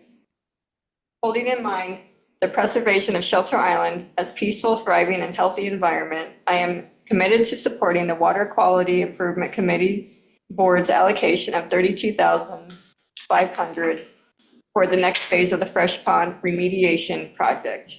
I hope the town board agrees that caring for lakes, bays, estuaries, and aquifer needs to be among the highest priorities. Thank you for consideration, Janine Hare. From Lori Dolphin. Please know that I strongly support the Water Quality Improvement Committee Board's allocation of $32,500, less than the cost of a single advanced septic system to Fresh Ponds remediation. Our lake space, estuaries, aquifer health should be among the town's highest priorities. New York State Department of Environmental Conservation has granted $260,000 for Fresh Pond. The Fresh Pond Neighbors Association has committed $32,500 on top of the $10,000 each year for cleanup. People from all parts of the island have contributed money, time, and effort to ensure that Fresh Pond, a part of our aquifer, remains safe and healthy for everyone. Please help us restore Fresh Pond. I urge the board to approve the WQI allocation. Many thanks, Lori Dolph. And from Erland Z and Ann Danforth, not pronounce that. We are unable to attend this evening's meeting, but wanted to strongly urge the town board to approve moving forward with funding for the program for Fresh Pond. My wife, Ann Danforth, and I do not live on the pond, but have enjoyed swimming there and recognize its importance to the overall quality of water on Shelter Island. We have personally committed many hours to raising awareness of this precious resource in our community and have worked hard to help raise the $32,500 that the Fresh Pond Neighbors Association is contributing to help match the funding that we are requesting from the town board. The effort to remediate the quality of Fresh Pond is critical to the health of our aquifer and the surrounding marine estuary water quality conditions in Mananac and Dickerson Creeks for less than the price of one. Providing this funding now will allow this project to move forward this year. To delay will only allow various serious water quality situations to worsen. We urge the board to support Water Quality Improvement Committee Board's allocation of $32,500 towards the next phase of the Fresh Pond remediation project. I hope the town board agrees that our lakes, bays, estuaries, and aquifer need among the highest priority. Sincerely, Erland Z. and Ann Danforth. And Robert Krulrich and Tamar Lewin. We've been on the island for 40 years now, not living on Fresh Pond, but close enough to go there with our kids and now our grandkids, and we think it would be a prudent move to keep the pond healthy, not just for their recreation, but for the water safety. An allocation of $32,500 feels like a sensible investment. We give to the Pond Association. The state of New York is willing. We think the town should join in. Thanks, Robert Krulwich and Tamar Lewin.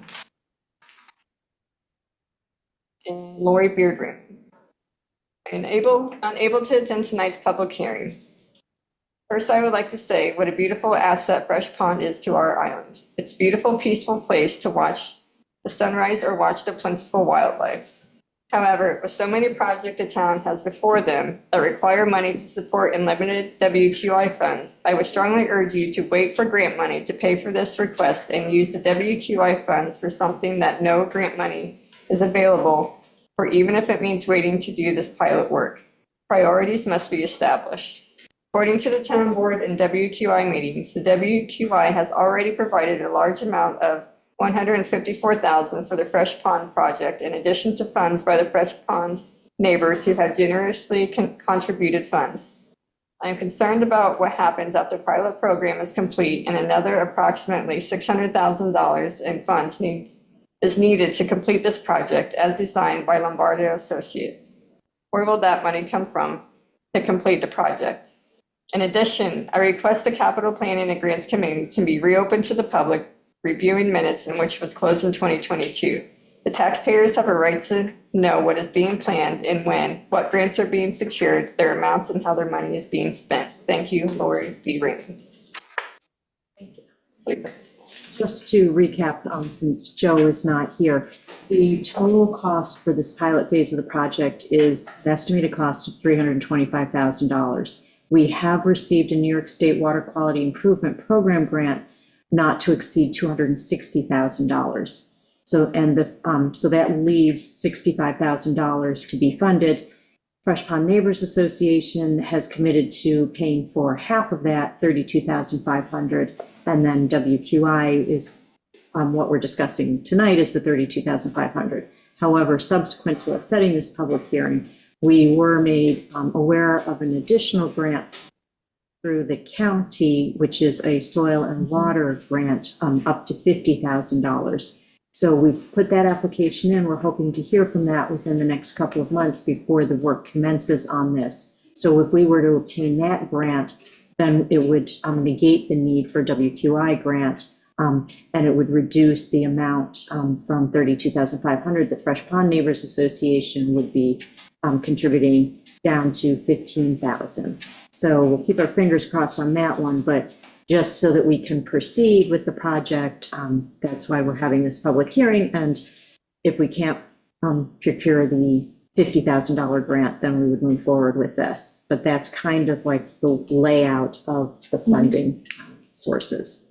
So do we have anyone from the public who wishes to speak to this? Lynn McCarthy, representing the Creek Keepers to the board. We, Menantic Creek Keepers Conservancy Incorporated, would like to express our ongoing commitment and support for the efforts to remediate water quality conditions at Fresh Pond. We fully support the Water Quality Improvements Advisory Committee Town Board's allocation of $32,500 for the next phase of the Fresh Pond remediation project. We recognize the important role Fresh Pond plays in our aquifer, the quality of our individual wells, and the marine estuary water quality conditions in Menantic and Dickerson Creeks.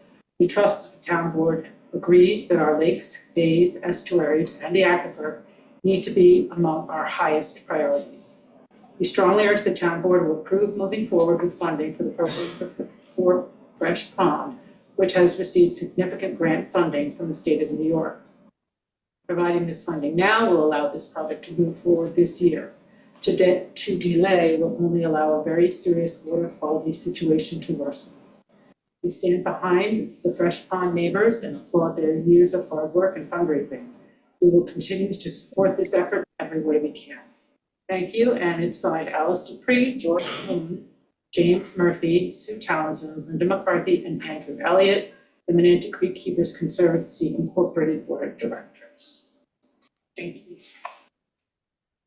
Anyone else in the physical audience who wishes to speak to this? Peter? Okay. I guess I want to start just by expressing my very, very deep gratitude to the board, to Al, who's not with us right now, to Ben, Meg, Amber, all four of you were serving at the time last year and unanimously voted to approve this successful $260,000 New York State grant application. So thank you. The Department of Environmental Conservation's investment, substantial grant, really should overcome skepticism. This is a permanent solution that will work, carefully reviewed by the Department of Environmental Conservation's engineers. And all the permits have been granted for it. The pond is the aquifer, you've heard me say it before, and the town owns the pond. And many acres around the pond. The town is actually the largest property owner around the pond. So this is clearly a shared responsibility between us needing to stand up and the town itself. Delay is not smart.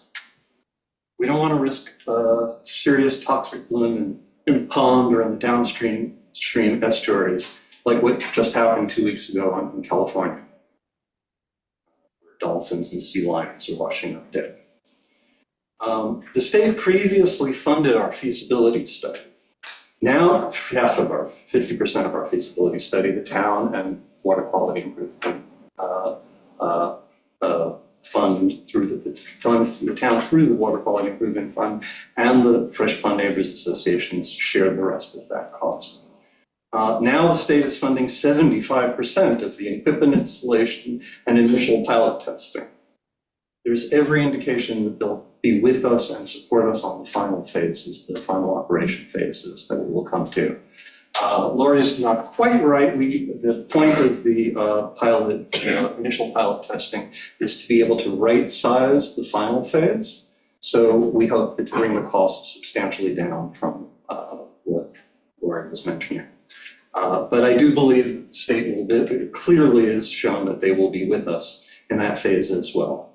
And hopefully we'll bring the county in as well with the $50,000 grant. And again, thank you for unanimously approving applying for that grant as well.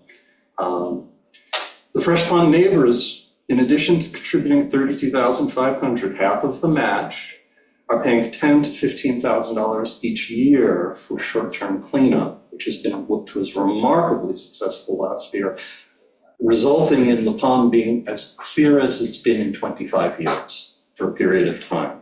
That short-term cleanup only takes care of a single season. Afterwards, the pond will turn over and pond sediments will enter the upper parts of the pond that we come into contact with. So we need to do that each year while the permanent solution is being put in place. But we're paying for the short-term cleanup partly because we want to keep everybody safe while that solution takes effect. The Fresh Pond Neighbors is continuing its work. I invite everybody and the board to join us on June 7th at Ramshead Inn at 5:30 for a cocktail party fundraiser to continue the process of raising for subsequent funds that we'll need each year. And if I may, here's your invitations. Right. There you go. And Ben, Meg has, here, if you would give her. Yeah, you can move to Roseland. I'll get it in the morning. That would be really great. I'd love to see all you guys there. So closing, because I do want to keep it, you've heard me many times already. I just want to say, please approve the Water Quality Improvement Committee's sensible and reasonable recommendation. We're talking about less than the cost, as you've heard, of a single advanced septic system. It will deliver far more. Just in terms of nitrogen reduction, the estimate has been about the equivalent, plus or minus 1 or 2, of 25 advanced septic systems at $40,000 a system, perhaps $1 million worth of benefit as an ancillary benefit to resolving harmful algal blooms permanently on fresh pond. So it will deliver far more for the community than what you would need to put in. Upstream, within, as you've heard, people kind of love the pond. We're welcoming, the welcome mat is out, the towel rack is up. This is a period of time where when the pond is clean, please come swim, fish, kayak, paddleboard, watch the egrets. Again, thank you. Thank you. Anyone else in the fiscal audience who wishes to speak? Yeah.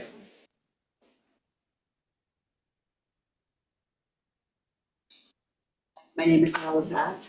I don't live on the pond, but we do love kayaking on the pond. And we went this past summer.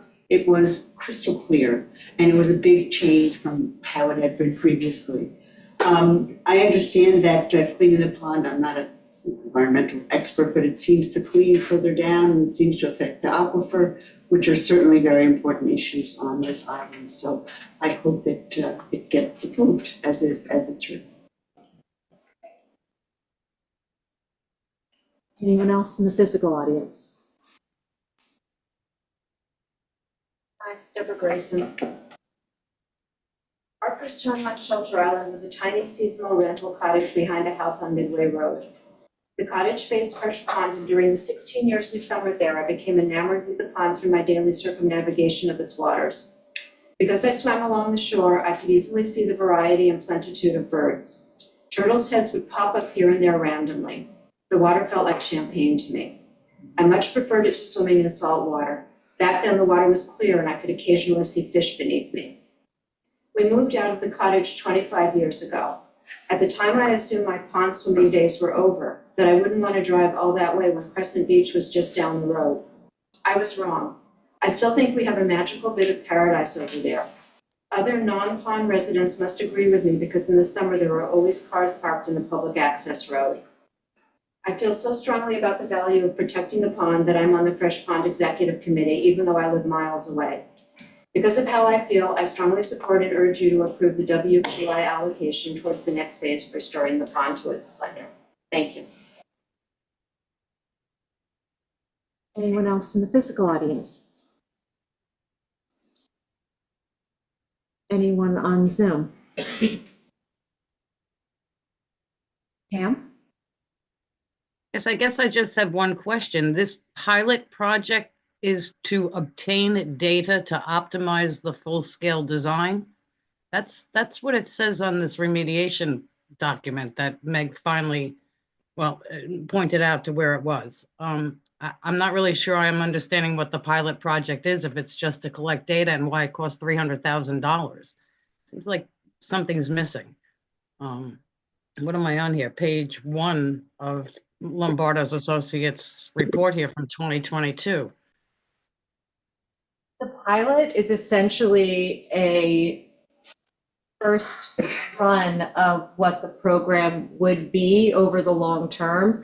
So what it'll do is it will let us know what the volume of byproduct of the process is going to be. So it'll let us know how much sediment we're going to have to dispose of, how efficient the process is going to work. It will give us all that information so that when we do the long-term planning, we'll know if it's more like a 6-year process or an 8-year process or a 10-year process based on the results we get in the first round. So it will help to better define the long-term project and the scope. But this says that it's just to obtain data. It's not to actually do anything physically to the pond with this $300,000. That's where I'm confused about this. And I know that Mr. Lombardo was paid about $100,000 for this report that he put out. So I'm just trying to understand, and I'm sorry, but I was the one who reached out to Benjamin about this document because it was not posted where it should have been prior to this public hearing. So I'm trying to read through this very quickly. And it clearly says that phase 2 of this, that they are calling the pilot project, says to just obtain data. So I'm not very clear on what this money is going for. And I have to say, I do agree with Ms. Raymond saying that, we don't have all of the grant money for this and the town is kind of strapped and tax rate hasn't changed because the budget hasn't changed. And I just need better clarification on what this actually is, and I think the public has a right to know. We're not saying that Fresh Pond does not need to be cleaned up. We know that it does, but under this guise and poor information, I'm finding a hard time trying to swallow this. Yeah, and we'll make sure that you have the information you need. But to be clear, in order to do the pilot phase testing, we need to put all of the equipment into the pond that needs to go into the pond. So we will have all of the equipment set up. We'll be operating under a lower flow, and to slowly and carefully test that we are maximizing the amount of phosphorus and nitrogen that we remove from the pond and not have any negative effects. So the equipment, this is acquiring the equipment necessary to be put into the pond, the system of piping to be slowly sipping water from the very pond sediment bottom. We'll have the equipment that will ultimately be on a dock near the shore alongside Fresh Pond Road. So all of the equipment will be in place, and then we will be testing it in low power mode or in low flow mode. Yeah, and the other thing for the public is this is not, the $32,500 is coming from WQI funds, which is an offshoot or a subsidiary of the Community Preservation Fund. So it doesn't come from tax revenues raised in the operating budget. It is coming from the 2% that was voted on by the community years ago that comes from a different funding revenue stream that is specifically focused for water quality improvement and mitigation and things like that. So it won't impact the town budget in 2025 or 2026 as this rolls out. Okay, thank you. I stand corrected on that. But may I just ask again, where's the status on the DEC permitting for all of this? We've received that. Well done. Did you say something, Benjamin? No, I'm talking to myself, sorry. Okay. Is there anyone else who has any questions on this? Well, I wouldn't mind saying one thing. As you all know, I've kind of had my hand in this for the last year, and it might have been a little difficult at times, but I do want to commend the supporters of Fresh Pond for all the work they've done and the fact that they've stepped up to be a partner with the town, because without that aspect of it, this would not be happening. So, I mean, both financially and doing a lot of the work and the research, the supporters of Fresh Pond have stepped up to be a good partner. And we need more of that in our town. The private-public partnerships and those two sides coming together is a very effective and powerful way for us to get things done. That's all I want to say. Thank you. Anyone else? All right, I suggest we close this public hearing. Second? May I just ask about just what we think the process would be moving forward? Because it would be very good to be able to move forward this year. And that would require a certain amount of timing. I think May is the target time for beginning to set up the equipment. Yes. Okay. Yes. Yeah, no, that would be the plan, that we will move forward, and depending on how we can move forward, because we do have the $260,000 to start off with, there is a match to it. So we'll get started, and hopefully the rest of the funding, that $50,000, will be the next approval that we receive, so that we can approve this to go forward, but then we may end up substituting and rescinding this WQI grant. WQI funding works, we're complete. Exactly, but we want to have everything in place so we can move forward. And having obtained the DEC permit, that was one of the concerns, is that we wouldn't get that fast enough. And so with that in place, we can move forward this year. Okay. Are we going to discuss this tomorrow? So if we close the hearing? Yes, yeah, we can, we can discuss it tomorrow and then put it on for adoption at the April 14th special meeting at the work session, so that we can get started. So if everyone's in favor of that, aye. Aye. Aye. Thank you. All We'll right. close that one. All right. And last but not least, for public hearings, we are going to reconvene the public hearing on the site plan application of Gardner's Bay Country Club.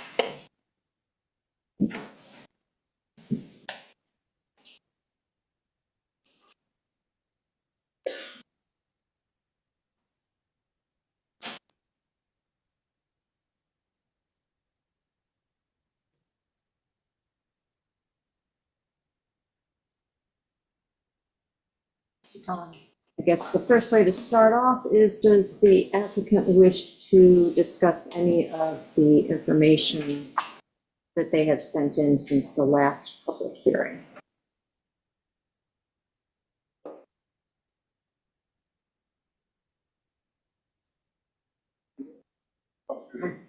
Does the applicant wish to discuss any of the information that was submitted since the last public hearing?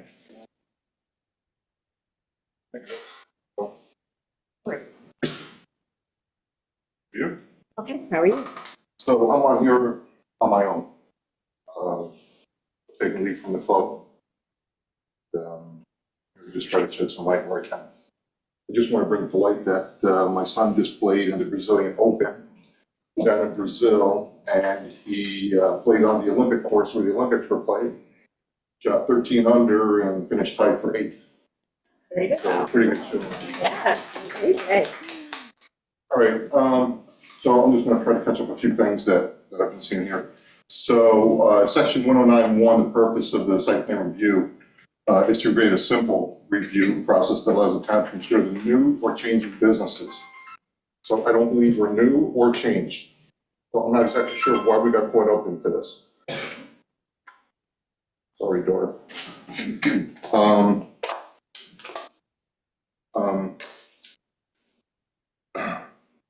me see here. That do not negatively impact the surrounding area, which does, to this end, both the elements and the procedures are intended to be flexible and scalable and based on the needs of the individual project. And this is not intended to be an architectural or aesthetic review. So I think aesthetically, the only thing that we're looking at there would be a very small garage for that. Irrigation, section 8210C, golf courses, tees and greens, and irrigated fairways existing of 2003 shall be exempt from the requirements of this job. Cisterns are part of the irrigation chapter and therefore exempt for golf courses, we believe. And the cistern that we're calling it a cistern is technically a pump station. It's going to take a volume of water where we put it in a slow rate, and then we want the ability to disperse it faster under high pressure so that we have more effective watering and less water use and healthier turf.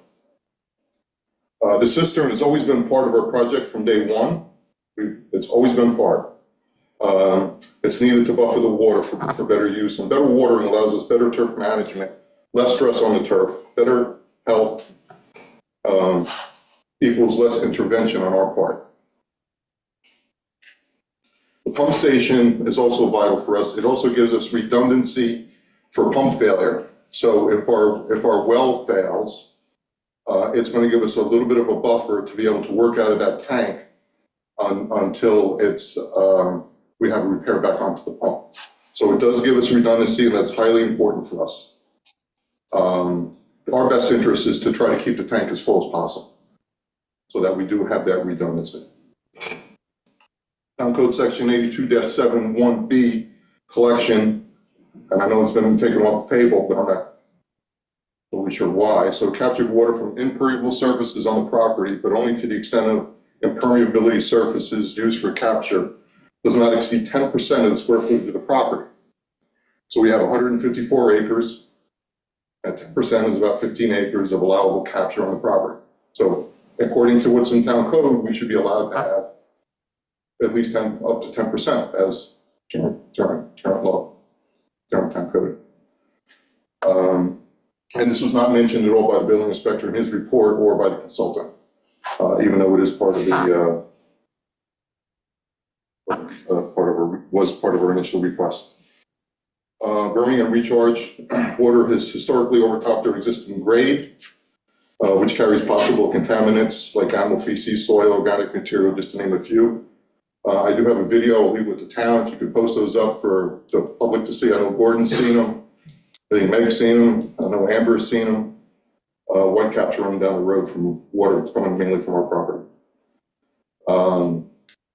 By adding the berms and swales to the potential path of the runoff, which are commonly requested methods for handling stormwater runoff by the town, almost every CAC recommendation is to berm, slow water down before it gets in to recharge.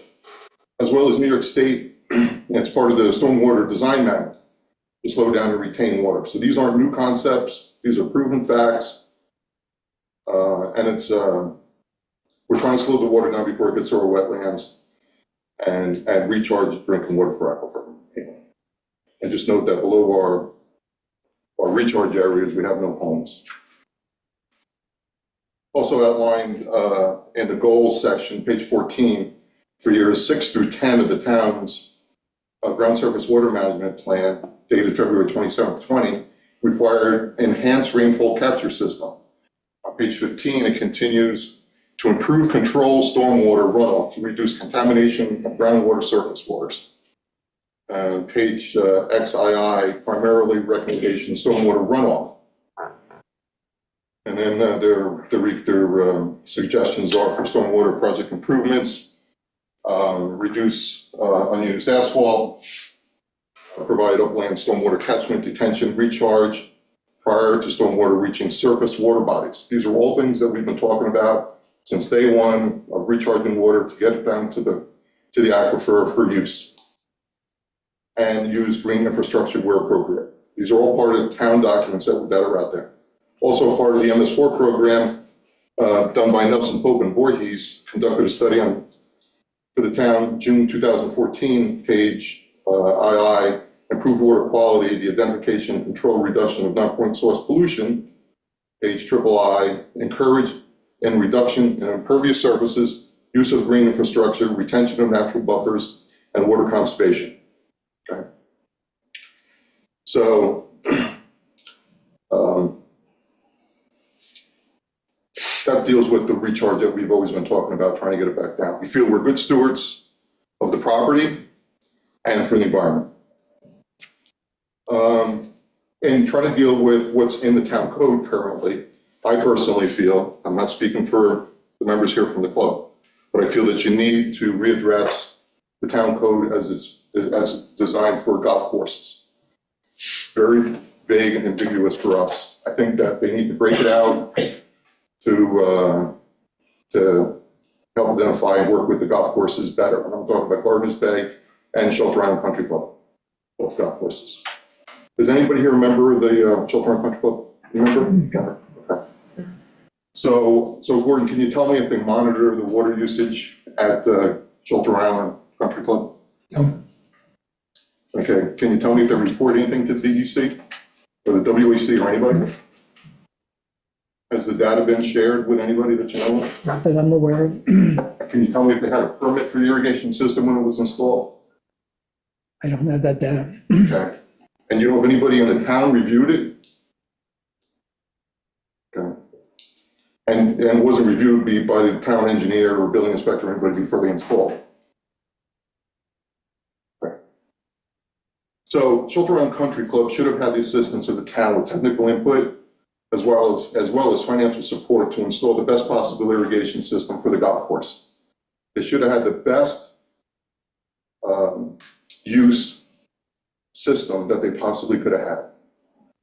And we kind of failed them, that they never had the support they needed for that. Now they have a system, a homeowner type system that's not efficient. Okay. They should have had buffering. They're right up against public water supply. Okay. And we're aware of that. We're looking to mitigate water supply, our neighbor's water. The cistern is going to help us do that. It'll allow us to buffer water. And they should have water capture and recharge, as outlined in the Nelson Pope and Voorhees report on town property. Okay. We're not even sure how much water is leaving the property. That's a bit of a problem. So that pretty much deals with that. One other thing that's come to my attention, and I have shared this already with Joe, is that it came to my attention that Islands End Golf Course, and we all pretty much know where that is, over on North Fork. Well, they dug a pond, trench or a waterway to go back into the land. And they used to have water features on the golf course. And then during the construction of this wetland, they punctured through the liner, I guess, and they drained all the surface water off of Islands End Golf Course. And this was brought to my attention by the former building inspector for the town of Southold. And it just made me think that this is the same issue that we have at Hay Beach Pond, that possibly there could be some issue with dredging there and maybe some possible, salt water interface issues there. So I talked to Joe about it being the former highway superintendent and actually having dredged some of that project, but who knows, going back years if there was ever any type of issue, but I think that's something that we should look at. And as far as any possible saltwater contamination, I think you have to look at something like that being an issue. So in closing here, cisterns are in the town code. It's not new science. We have a 6 million gallon DEC permit for irrigation. The code allows for solid surface collection up to 10%. Golf courses have an exemption from the irrigation section. The site plan review is not for architectural purposes. The site plan review is to be a simple process, not impose a significant regulatory burden on businesses. And that's all I have. Does anybody have any questions? Must have a question. A process that's been going on a while. No questions. Well, A good understanding of it. the only question I have, or how, at least my knowledge, on golf courses has been, they've been exempt. So basically, even the WAC hasn't been monitoring your course and the other courses because everybody, in the past, the statement has been made, they're exempt. So there is no collection. You mentioned the Goat Hill, we don't know what fertilizers are being used there.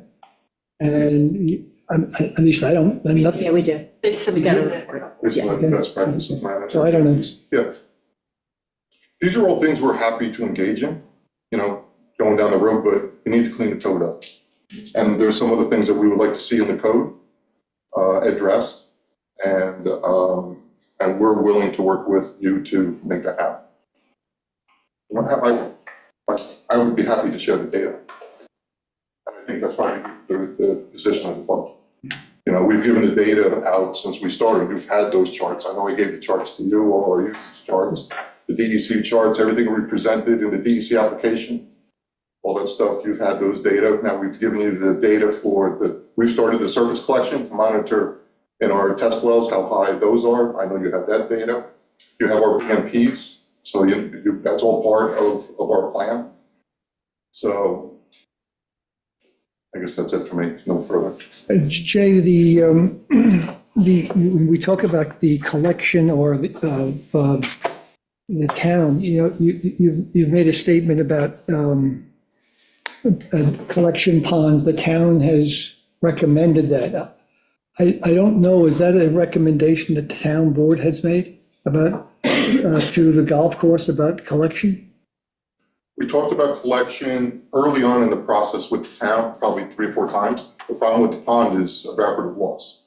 Our consultants say that we could lose 3 inches of water a day over evaporative loss. I guess I just wanted to clarify. I don't think our board really, or I don't think the town board Not the town board, no. has made this. I think a committee has made a conversation with you over that. Okay, but I don't think this ever came from, or was really recognized or adopted from the town board as a recommendation. Am I speaking incorrectly? No, that's correct, because this is, I mean, the application is now before the town board.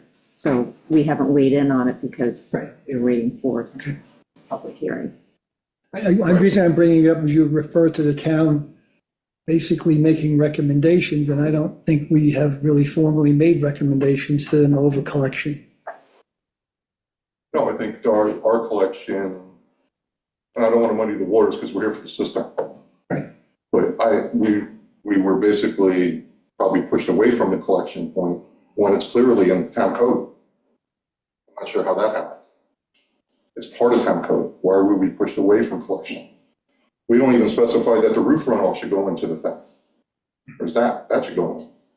And we have a solid surface, we have a driveway, you know, not that far away. We could collect water off our driveway. So why are we have something in town code and now we're not applying what we have in town code? I thought you removed the collection portion. We did, we were trying to make it simpler to get it through. What you said that we pushed you away from it, the town did? Okay, wasn't aware of that. Yeah. That the town board pushed you away from collection. I thought it was something you withdrew at the last minute. Well, we did because we're looking to expedite and get the tank installed so that we had the operational efficiency for this season. At the rate we are, we're looking to lose all of this year's efficiencies. The system's not going to get hooked up and work on the system. So I don't know if we're going to be able to get it installed in time. My sense is that we've lost a year when we were really scrambling to try to do the best thing we could to get the thing up and running. And that's just a shame. Did you communicate this project to anyone? I mean, short of digging a hole, was there any communication with anybody in the community or anybody in the town board? Did we know that this thing was being developed? The cistern, when we reviewed the town code, we felt that we were going to be issued a permit right away.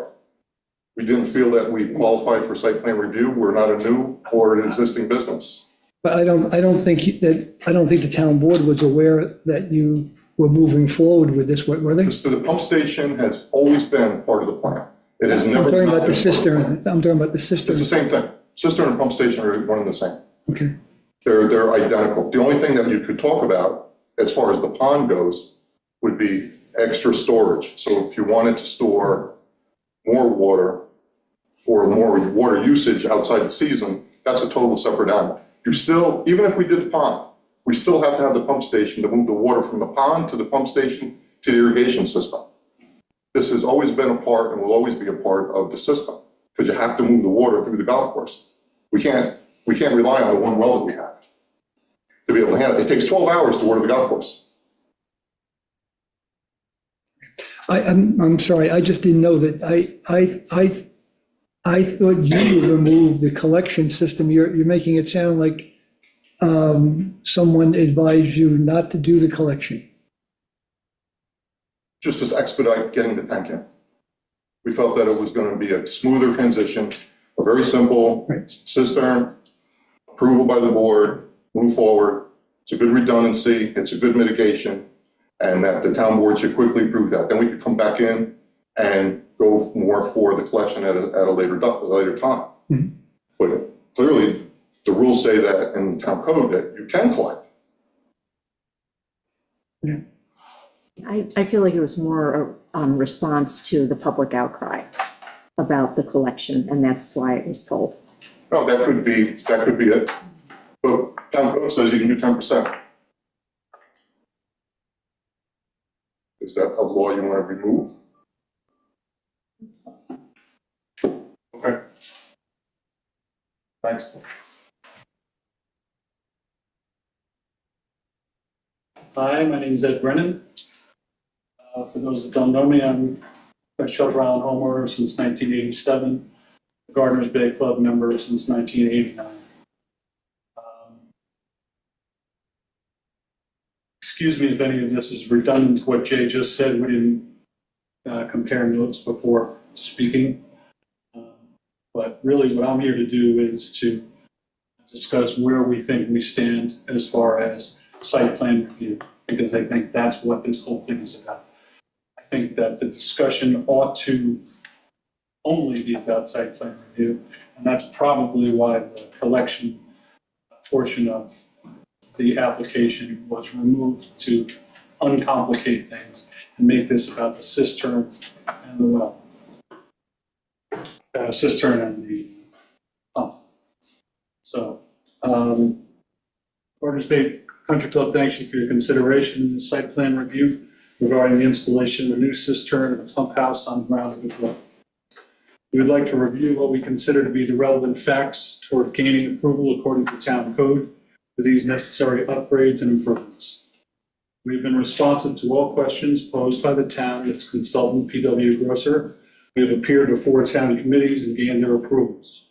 Water Advisory Committee has approved us. The Conservation Advisory Council has approved. The Building Inspector has approved, and the Planning Board has approved. The Planning Board, in its approval, praised the plan and how it comports with both the existing and future comprehensive plans, noting this endeavor is a way to conserve more, draw less, and offset those impacts. The equipment is mostly hidden from view underground, and the proposed structure to house equipment is in place with a promise of natural berm and plantings to screen the building from neighboring properties. Therefore, we view this project as a step in the right direction and complying with the three elements of the comprehensive plan as mentioned earlier: preserving the visual aspect of a noted significant place, open space recreation, and avoiding overdrawing and contamination of the aquifer. That's from the Planning Board memo, December 4th of last year. Standard of review. My understanding is that the way we are judged is the standards of review. We have checked every box that's applicable to our project. Interior circulation and parking, existing development, which is exempt per town code, comprehensive plan, as just mentioned in the Planning Board's review. Lighting, we will be dark skies compliant, fully shielded. Public address and sound system, there won't be any. Handicap access, comply. Energy conservation, it's not a habitable building. At most, it's going to have low wattage fluorescent lighting. There won't be really much energy use at all. None of the other standards of review are relevant at all to this project. We've designed the cistern and new insulated pump house according to best practices for responsible water management. The cistern will become part of our irrigation system. Our irrigation system, this is where I'm going to be a little redundant with Jay, according to town code, is exempt from town regulation. As the senior building inspector himself pointed out in his memo to the town board on April 1st of this year. Further, however, Shelter Island Town Code 8210, exemption C, states that golf course tees and greens irrigated fairways existing as of 2003 shall be exempt from the requirements of this chapter. By noting that our irrigation system is exempt from town regulation, as is the golf course at town-owned Goat Hill. We're not saying that the irrigation system is unregulated, quite the contrary. The Department of Environmental Conservation regulates and monitors our system along with our paid professional staff. However, we believe the town cannot use site plan review as a way to backdoor regulate an exempt system. Additionally, the latest questions to Gardner's Bay from the Hay Beach POA are outside the scope of the site plan review. We will not further discuss issues outside the scope of this hearing. We're more than happy to have relevant discussions with the town at the appropriate time. This is about site plan review. We have, to the best of our understanding, satisfied the criteria for approval, and absent any additional questions from the board, we respectfully ask for a timely decision. Thanks. Any other questions? Not, but I wanted to see if Caitlin from PW Grosser had any questions. Yes, hi, good evening. The only comment I have after reviewing the last submission, and it was a comment that I did make in my March 5th letter, was that the details of the berm were on the cistern water storage site plan, which has been pulled as that had all the stormwater information on it. So right now there is no plan set that has the berm details for the board to approve. That's more of an administrative comment to add that, whether it's to the planting plan or the cistern water storage, the pump house site plan, just so that it is documented on whatever plan the town board approves. Thank you. Thank you, Caitlin.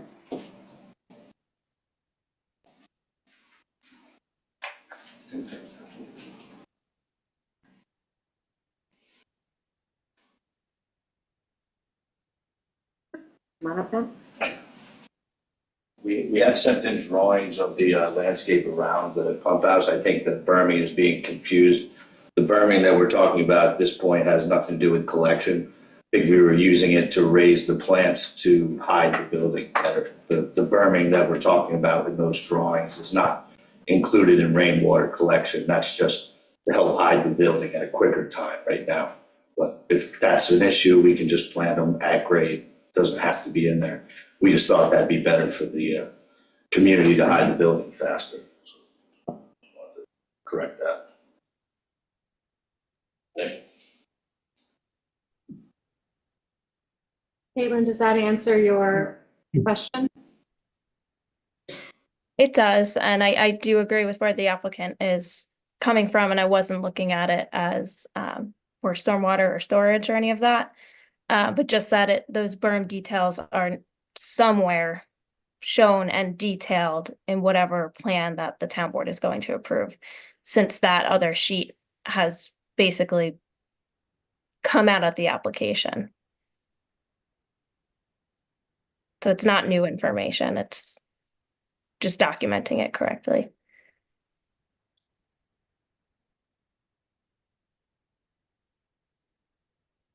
So it should be in the landscaping plan.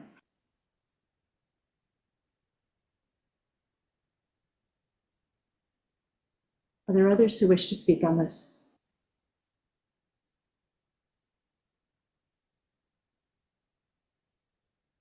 Stephen Jacobs. Again, pinch hitting for Bill Mastro, president of the Hay Beach Property Owners Association. Bill is under the weather, but both happily for him and for me, he should be back in the saddle shortly. Before getting to what I plan to say, I just want to say that the first two speakers raised a whole series of brand new arguments, at least new to us. We'll go back, listen to the tape, and try to better understand what those arguments are, and we will respond to them. What I wanted to do, it hasn't been mentioned, but on Friday, Bill sent a letter following up our prior letters I would planning to read just some excerpts of that to provide some perspective. And I note that a few things in the letter contradict some of the things that have been said in a variety of ways. On February 11th, the association submitted a lengthy letter submitting their questions and concerns about the club's application. On February 19th, the club responded to that letter. On February 25th, the association submitted a letter pointing out the inadequacies of the club's response and articulating our continued concerns and questions. The club did not respond to that letter. On March 17th, most of us were still here. On that date, the club submitted a memorandum responding to issues raised in the third letter that had been submitted by P.W. Grosser. At the hearing that evening, one of the representatives of the club asked the town board whether it needed to respond to our last letter. The supervisor said that it was not obligated to do so, but suggested that it would be in the club's best interest to do so. Nevertheless, the club has not responded to our letter. And I know we have just heard all this new stuff tonight. In the meantime, I'm back to abstracting the letter. Our investigation has continued and our concerns have increased even more. First, while the club was unable to provide documentation that its irrigation plans do not violate the town's irrigation code, our continued analysis has heightened our concern that the club has already expanded the area it is irrigating beyond those areas exempted by the code, section 8210C. And notably, the code, section 827B2, prohibits filling of a cistern from the aquifer. The club's own documents, including a recent presentation to the town, reveal that in the past several years, the club has doubled the area it is irrigating. Second, we have stated from the outset that if the club wants to proceed with this application, the club should pay for the town to obtain a thorough study by an independent hydrogeologist chosen by the town in close consultation with the community. The club's response to our initial letter stated that its handpicked expert had concluded that it could safely withdraw 54 million gallons annually from the aquifer. Should the town rely on club consultants on this or other issues? When roughly 30 years ago, the DEC expressed concerns about the risk of saltwater intrusion if the club was to substantially increase its pumping? We think the answer is obviously no. Especially since it seems inevitable that the club will seek to have the town board amend the code to suit its current and possibly future expansion. It is totally fair and appropriate for the town to require independent professional scrutiny of any risks posed by the club's cistern proposal. Finally, we remain concerned that the cistern is the tip of the iceberg. For starters, the club recently said, and this is contrary to what we heard tonight, that its recently withdrawn plan to capture and divert rainwater was not being currently pursued because there is not currently money for it. It is hardly enough for the club to say that its membership has not formally voted to pursue the overall master plan it developed several years ago. It has not abandoned that plan, nor has it abandoned its 2022 application to the DEC to pump more than an additional 6 million gallons from the aquifer annually. Beyond question, the cistern is just the first piece of the plan the club will want the town board to approve. The club's goal, as stated in the DEC application, is, quote, to promote the club to a high caliber championship golf course to provide a unique and challenging golf experience for all levels of golfers up to the tournament professional level.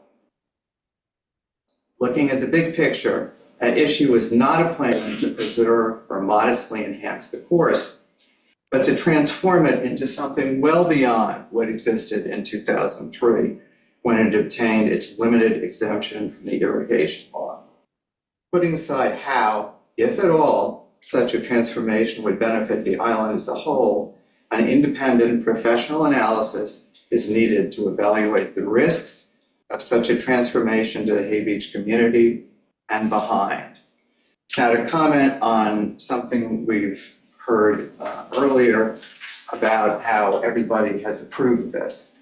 Well, if you look at the various committees, or if you look at the building department, nobody has addressed the key issue that we focused on, and that is, has the club expanded beyond the exempt areas? The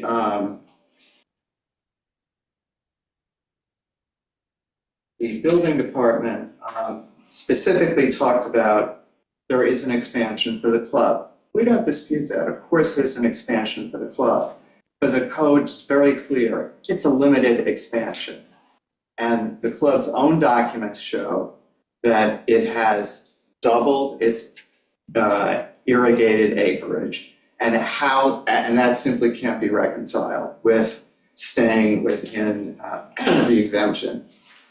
Next, my colleague will provide, Dave Ruby will provide a more granular explanation of how the club, in fact, has gone far beyond what it's allowed to do by irrigating beyond the exempt areas. Thank you very much. I'm not sure where to hang this because it's fake, but it's put it here, and I don't know if the public can zoom in, but we'll just put the tapes in it. The whole, as Steve just said, the whole point is we're talking about the committed irrigated area, nothing about the system itself. That should be good. Thank you. I apologize, I didn't bring a copy. You have my copy on.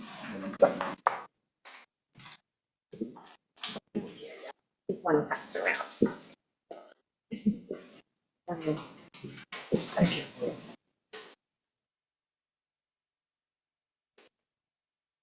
Yeah.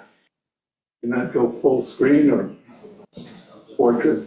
Yeah. The whole question is, what is the permitted irrigated area and what has the club expanded to? Apparently, they've already gone beyond the town code. In this, I don't know if you could see it, but these pink areas each represent an expansion beyond the tees and greens and the irrigated fairways in 2003. Those are all irrigated fairways done in 2023. So I was curious, if we can go back to the first page. I'm curious how much of this expansion took place. As we said before many times, the town code says tees, greens, and irrigated fairways as of 2003. My analysis shows that they've expanded the unexempt, non-exempt areas by a factor of 2.5. This is not a small increase. On the second page, I just typed the town code, and the rules of golf define what is a green and a tee is. There's not much debate about how that's described. If you want me to read it, I will, but it's basically, it's the specific, a green is the specific area where you're playing the ball to hit it into the hole. It's a separate grass, completely different, completely distinct. As Steve mentioned on the next page, scroll to the next one if you will. The club has presented this to their membership that they intend on expanding the system. And on to the next page. Yet at the same time, way down the bottom, you can see the highlight. Just go up a little bit more. Raise it again. They were restricted. They know that they were restricted at the time to 18.75 acres. 9.5 acres of greens, tees, and surrounds, and 9.25 acres of fairways. Those are the fairways, for general information. Those are the fairways in front of the clubhouse, so that I'm sure that they like it, so the course looks good to everybody having their meals and things. So that was the situation. Now, what's the current situation? I took a look at hole number 3, which is the one going to Deering Harbor. So the last one as you drive out through the club. I took a look at hole number 3 to see what they did. On this illustration, if you look going from right to left, this is how you would be hitting the ball to approach the green. You're going to get to the lateral, well, it's fed by let me back up a little bit. The orangey line is the main line that feeds the irrigation system. And as a golfer would approach the hole, they would first hit the black lateral line. That's on the fairway itself. That line is, excuse me if I put my glasses, 90 feet away from the edge of the front edge of the green. The radius of those sprinklers, the white dots on that line, that's the irrigation radius of those is 65 feet. None of that line irrigates the tee, or the green, excuse me. And there were 3 of those sprinklers.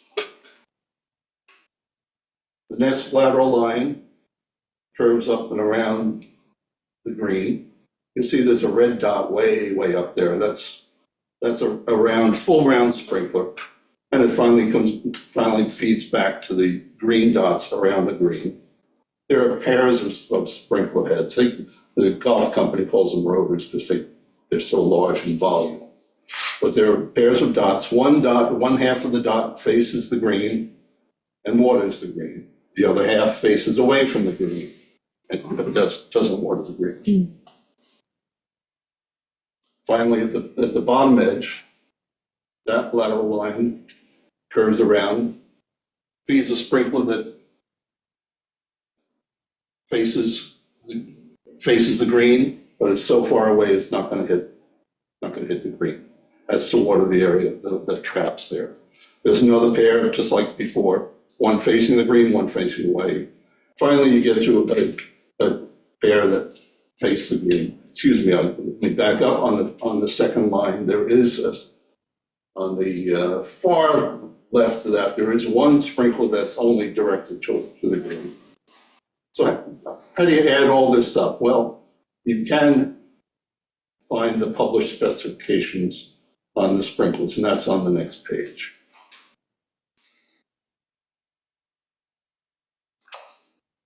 And if you tabulate everything, which is what I did, you can find how many of the sprinkler heads irrigate the green, how many don't.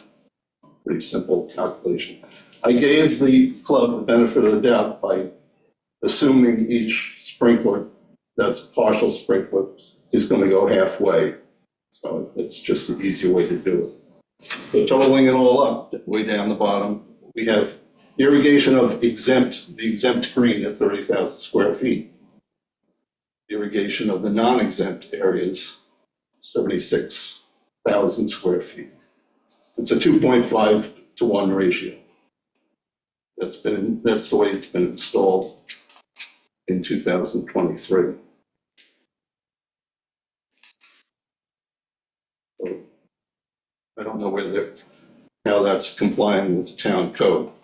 I just noticed recently that they're digging more holes to put in more lateral lines. Just today. Is that complying with the town code? Does this make a difference? Let's look at the best practices, and we'll just keep going to one more page. Let's just look at the best practices and what they're saying about golf course irrigation. Just that was for reference. If you go to the next chart, and it's way down the bottom, you can see that the deficit, which is below the line, that's the irrigation deficit. The tall white columns are the demands of the golf course. So rainfall is not going to make up the difference. It's got to come out of the ground. Now, the club makes a big thing about how many acres they have, and how many acres they manage in terms of the turf. That's 70,000 of uncut versus 80,000 of managed turf. So the question is, and it's come up that all of this uncut area, unmanaged area is contributing to the aquifer. But the question is how much actually makes it through those two critical months that were on the previous page in June and July. How much of that rainfall actually falls through to the aquifer? Now, it's frequently quoted that we have a 50% annual average recharge. The average is pretty good, but a person sitting on a hot stove with their feet on ice, on average, are comfortable, but that's not the case here. There has been research done at Cornell's Riverhead Farm as to how much recharge actually occurs during the peak summer time. That would be on the next slide, please. And you can't read it from there, but let me read it. Improved estimates of recharge in the region of eastern Long Island. The recharge figure now in general use of 50% of the annual precipitation is a long-term average at best.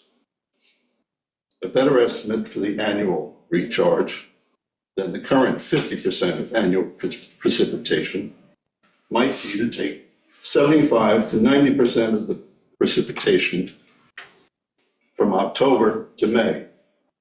That's the winter. We've seen that in lots of the WAC work that's been done. Going on to the next page, the conclusion. Therefore, in this author's view, in our view, a better estimate might be that the 75 to 90% of the precipitation from October 15th to May 15th becomes recharge, while there is practically no recharge during the remaining part of the year.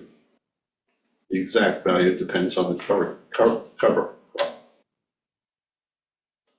So what I wanted to do was to say, well, let's use that recharge figure and how much does the non-turf area of Gardner's Bay contribute to the aquifer.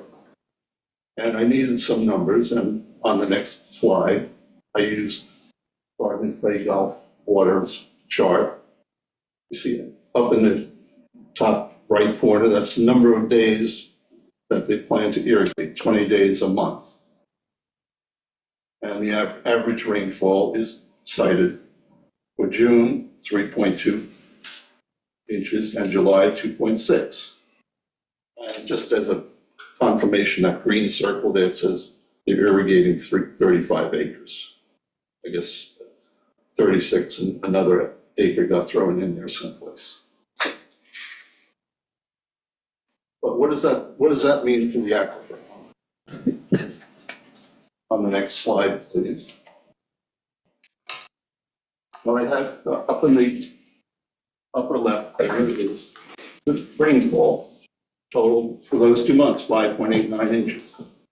That translates into an acres, how many acres per inch of water? 27,154 acres per inch. And take the non-turf area at 72 acres and a 10% recharge, you get an aquifer contribution of 1.1 million. Nothing comes through the turf because that's in a deficit. So how does the 1.1 million stack up against what Gardner's Bay is currently doing under their old system, where it's just meant before you go. If you just scroll down, you'll see the top, on top of the turf column, that's with a well pump directly connected to the pipe, the irrigation pipes. So if they're running the system at 8 hours, which is I use the 8 hours that PWGC cited. I heard tonight it was 12 hours a day. That would increase the numbers, but let's keep it at 8 hours, just for conversation. If you look at 8 hours of pumping, that's going to be 2.3 million gallons under the current system. So that's a deficit of 1.15 million gallons in those 2 months. However, if you go to the next slide, if you add a cistern in, that gives you the ability to pump longer to fill the cistern. I don't care how quickly it comes out of the cistern, how long you're going to have to fill the cistern. Take one estimate of 10 hours, your deficit goes up to 1.7 million. That's 10 hours of cistern filling. But just quickly, I'll go to the next slide. That's 12 hours. Thank you. And finally, we can skip ahead to the last page, where it's the current target value of keep going, one more, please. The current target value of the cistern volume of 115, they have it as 116,000. That's going to require 16 hours of pumping at their 120 gallons a minute current rate. So it's going to take a long time, and that's going to produce a deficit of 3.4 million gallons in those 2 months. So far be it that the cistern is a benign addition to buffer and soften the impact. That's going to magnify the withdrawal and the deficit from the aquifer.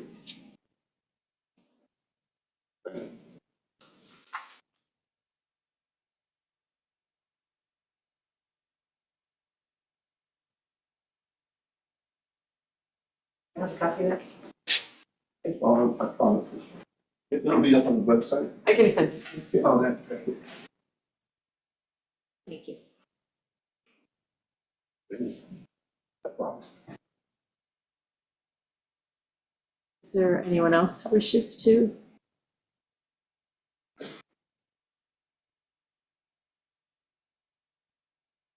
Prepare anything. I didn't know we'd have two campgrounds, Hay Beach.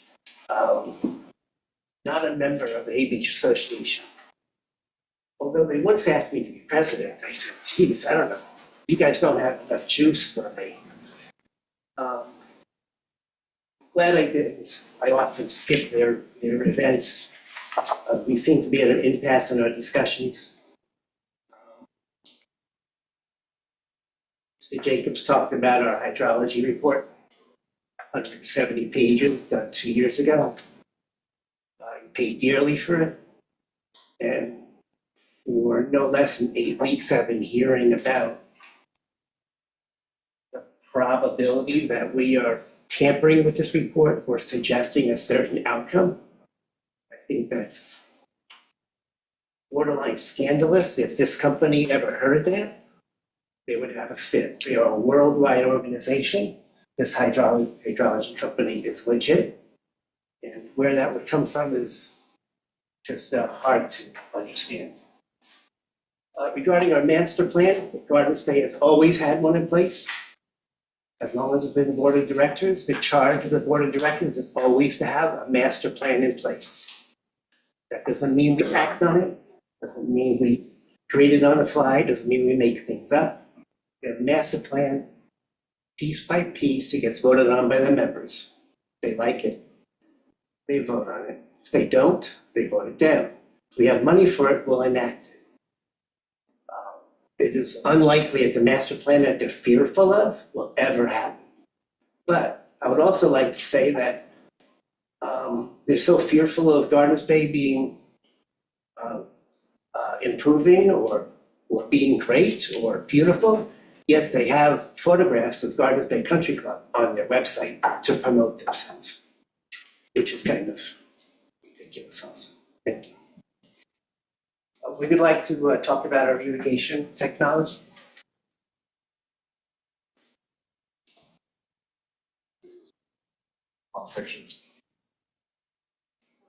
or, we had plenty of time, I could answer a couple days. So when the irrigation system was installed, the new system, we had an old system that watered with really big heads. They went 360 degrees. So we're recovering the irrigation system that was pre-existing in 2003 for the whole area that was being watered at the time. Currently, we're running about 10,000 gallons of water a night less than what we had on our previous system. So there can't be an expansion. Okay? Some of the heads water in, some of the heads water out. And that's how we get the efficiencies. The efficiencies are the heads don't throw as far as the old heads. They spin faster so that we can use less water. So head goes, by the time it gets all the way around, we use a heck of a lot more water. So we've invested a lot into the system itself. It's on an ET timer, so we only put back the water that we lose. It's environmental transpiration monitor. So we know how many gallons go basically out at every head every night. And that's what you should have for a real irrigation system on a golf course. Right, that's the type of system you should have, so you can see what your water usage is.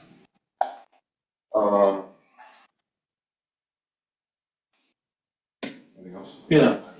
Oh, yeah, so when Ben was here the last time, and I wasn't here, and I didn't see it, he had mentioned that he was inaccurate when he was talking about his square footage on how much water we actually have. The numbers that David Ruby was looking at in the book, I believe are correct. The 18 acres of irrigated area is what we have. And the way we monitor and the way we evaluate that is how much water goes out through every head onto the surface.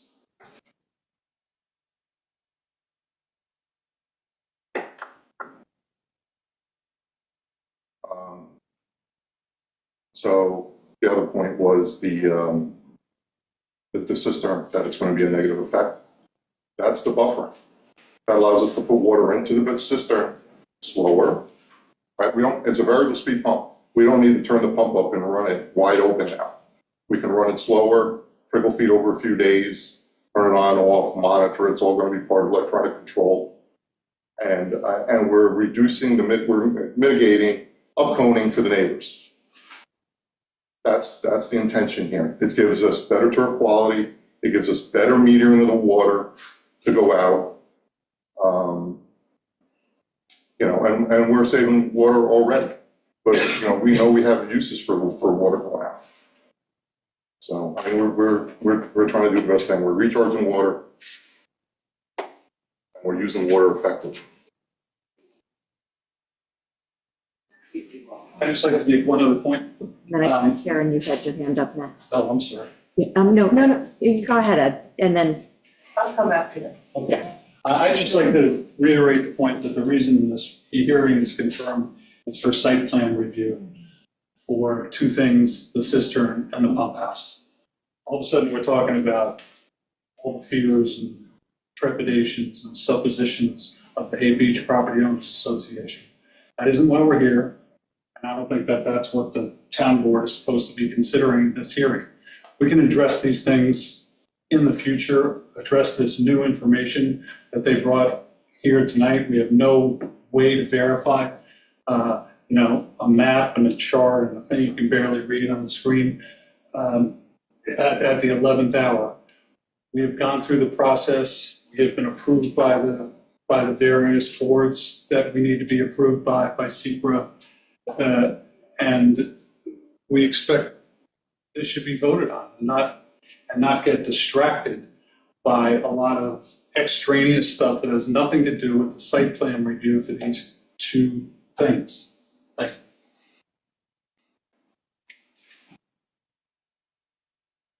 Hi, I'm Karen Keir, and I'm a resident of Hay Beach. And I'm a retired golfer. I played on all of the East End golf courses and was on the college team in college. And I've even played on a lot of desert-like courses on the West Coast in Arizona and California. And I'm very concerned about what the country club is doing. I played there early on when I came to Shelter Island. It's a beautiful course. I love golf. I think golfers are a great group of people. But I think this manipulation of all the information is really outlandish. I wrote a letter 2 years ago about my objection to them pumping 12 million instead of 6 million gallons. And it's really hard to keep all these facts together and all these presentations. And I hope I'm here to represent a lot of my neighbors. I've already replaced my well once in the last 15 years. That I think the town board, I hope, takes a very careful review, with water being the most important single crucial issue on this island. The golf course obviously using a lot of it. And I hope the board is very careful and hires a hydrologist, or someone hires a hydrologist, to really dig into the weeds about all this conflicting information that's coming before the board. Thank you. Is there anyone in the physical audience who hasn't spoken yet? I just, Before I go to second responses, I want to try and go back to my usual protocols. Is there anyone who hasn't spoken yet on this public hearing, first time? In the Zoom audience, Pam? Yeah, I'd just like to follow up with a question that I had at the last public hearing about what type of surfactants are we planning to disperse on this course? And what are going to be the pH controls that are going to be dispersed on this course via this cistern system? I still haven't gotten an answer to that, and it does make a very big difference on the SEQRA review. But yeah, maybe this is site plan review, but part of this is to do the state environmental review. And that seems to be a critical detail that everyone seems to be avoiding. I don't quite understand it, because to me, that's where we get into some ecotoxicity and some concerns about people's drinking water in the future. Going back to this other issue about the expansion of how many acres they are now irrigating, I do know someone in the neighborhood who has said they've seen lines go down. And it's not to say that they can't replace existing things, but in the town code on 82.7B, it does talk about water sources for new turf irrigation cisterns. And I think that that's exactly what we're talking about here. That's what the project is at hand. And it basically says that they may be filled using trucked-in water or captured water, but they may not be filled by a hose or well water. And this project is proposing to fill the cistern with well water. And perhaps this goes to what Mr. Card said about the code, and maybe there's something wrong about this, but this is the code.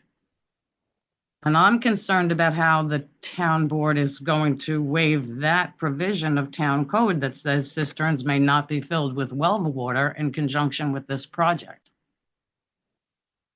And we've now just seen some numbers about how the recharge is not going to actually counteract the withdrawal that they will have. I'm not saying that the club is planning on withdrawing more than their 6 million gallons that they're allowed at this point.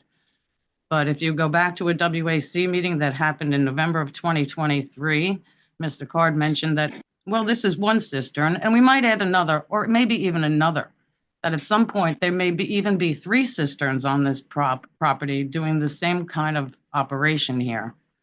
And I just would like to hear more about what the actual chemical disbursement is going to be continuing with this irrigation. This is not just about conserving water. Thank you. Is there anyone else on Zoom who would like to speak?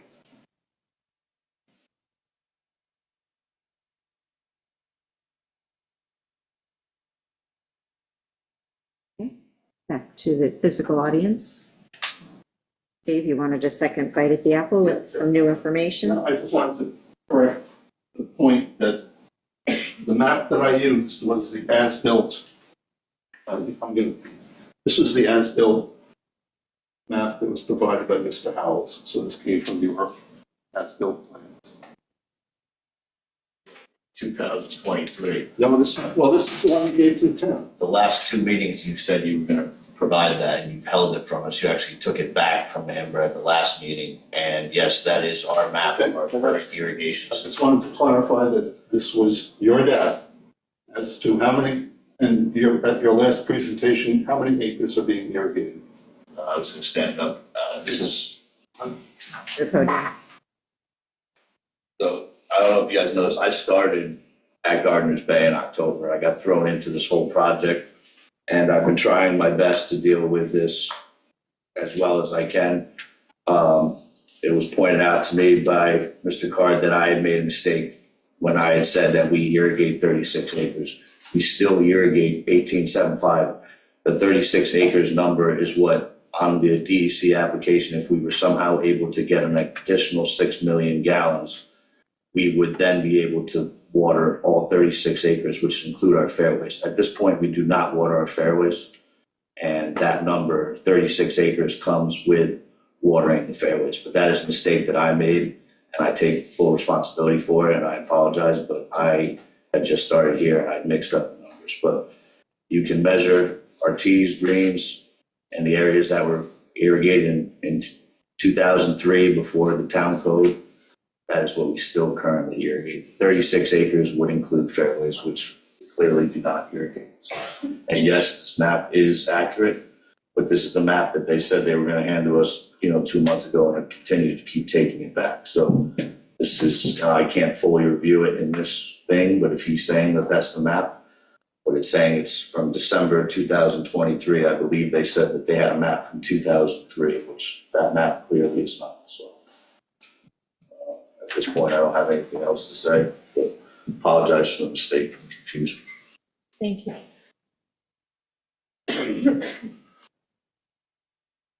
Anyone else? One last time. So, just talking about the water withdrawal, that nobody's looked at it and vetted it. We have Suffolk County Water on the island, right? They monitor the heights water, the Westlake water? They're in charge of Westlake water. So we respect them, right? Right, yeah. So when we did the irrigation report, we shared this with Suffolk County Water. And their only concern was if we have the ability to move the one well a little bit further, because we had requested for 2, they had asked. That was their only request that we do. They had no issue with the pumpage or anything like that, so we felt pretty confident that the information that we got from our consultant, also backed up and verified by Suffolk County Water, gave us some comfort in the fact that the science is correct.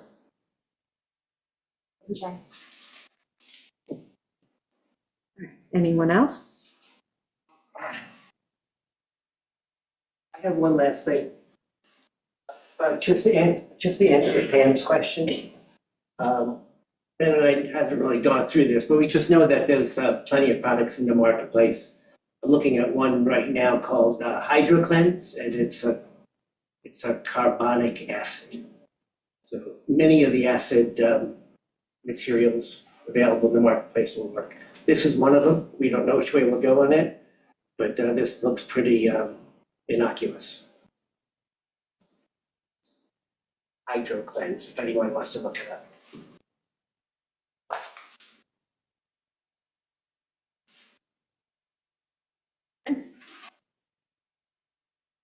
Just want to briefly mention that the DEC, both about 30 years ago, after the club sought an additional 12 million gallons of pumping, and then in January of 2023, in response to their more recent application for an additional 6 million gallons, expressed concern about saltwater intrusion, particularly lateral saltwater intrusion, which is different from the uppumping issue. Thank you.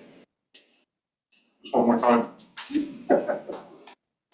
So I think some of the confusion comes from the new well installation that went in. So we had a well field of 5 wells down in the lower valley, which was at a very low elevation based on to salt water where it was. I know that deep valley down where the cistern was. We made a request to pump more water. The DEC at that time said, no, we have concerns about pumping water from that. They made us move to the well, to the current location where we had it in 95 or 6, whatever year that went in. And that's how the concerns came from, the old well to the new location of well. They told us where to put it. We didn't have any input, and I don't believe we would have any input into any further wells that we would put in for the mitigation that we're looking for.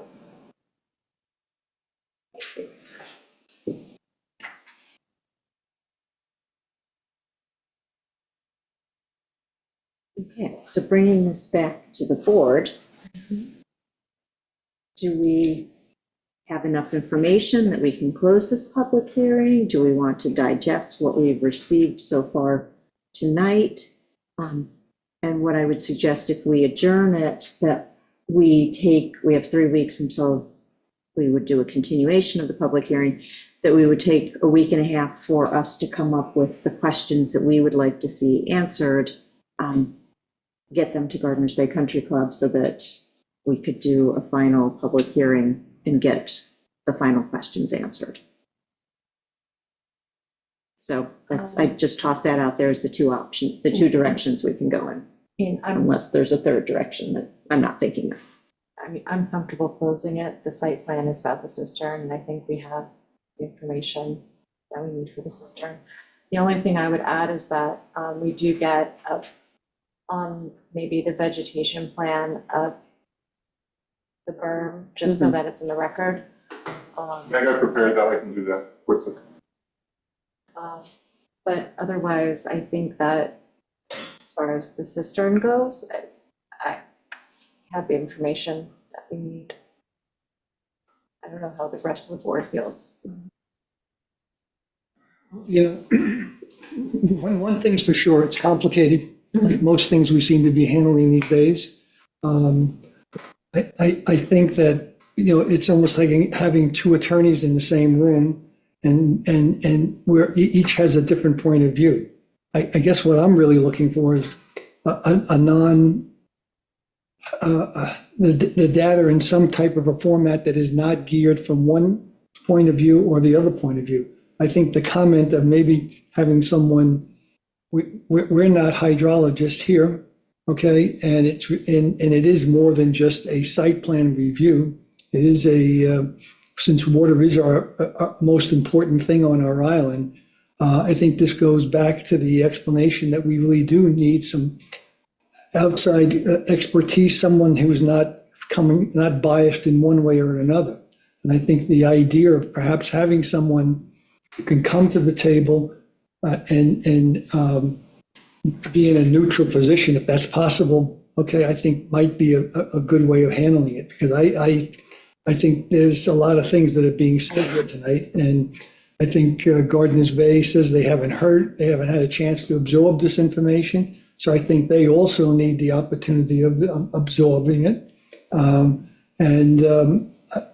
think there's a lot of things that are really, you know, if you listen to one alone, it all makes sense, okay? But I think what happens is, I think there's a lot of open issues here. And I think that, I think it warrants it. I mean, you have, I think it's a big enough issue that I think there's a lot of things that have been said here tonight.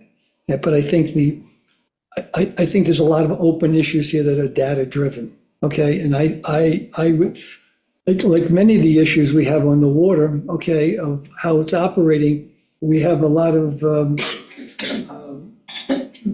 I think we need better review of this. Okay. That's my feeling. Okay.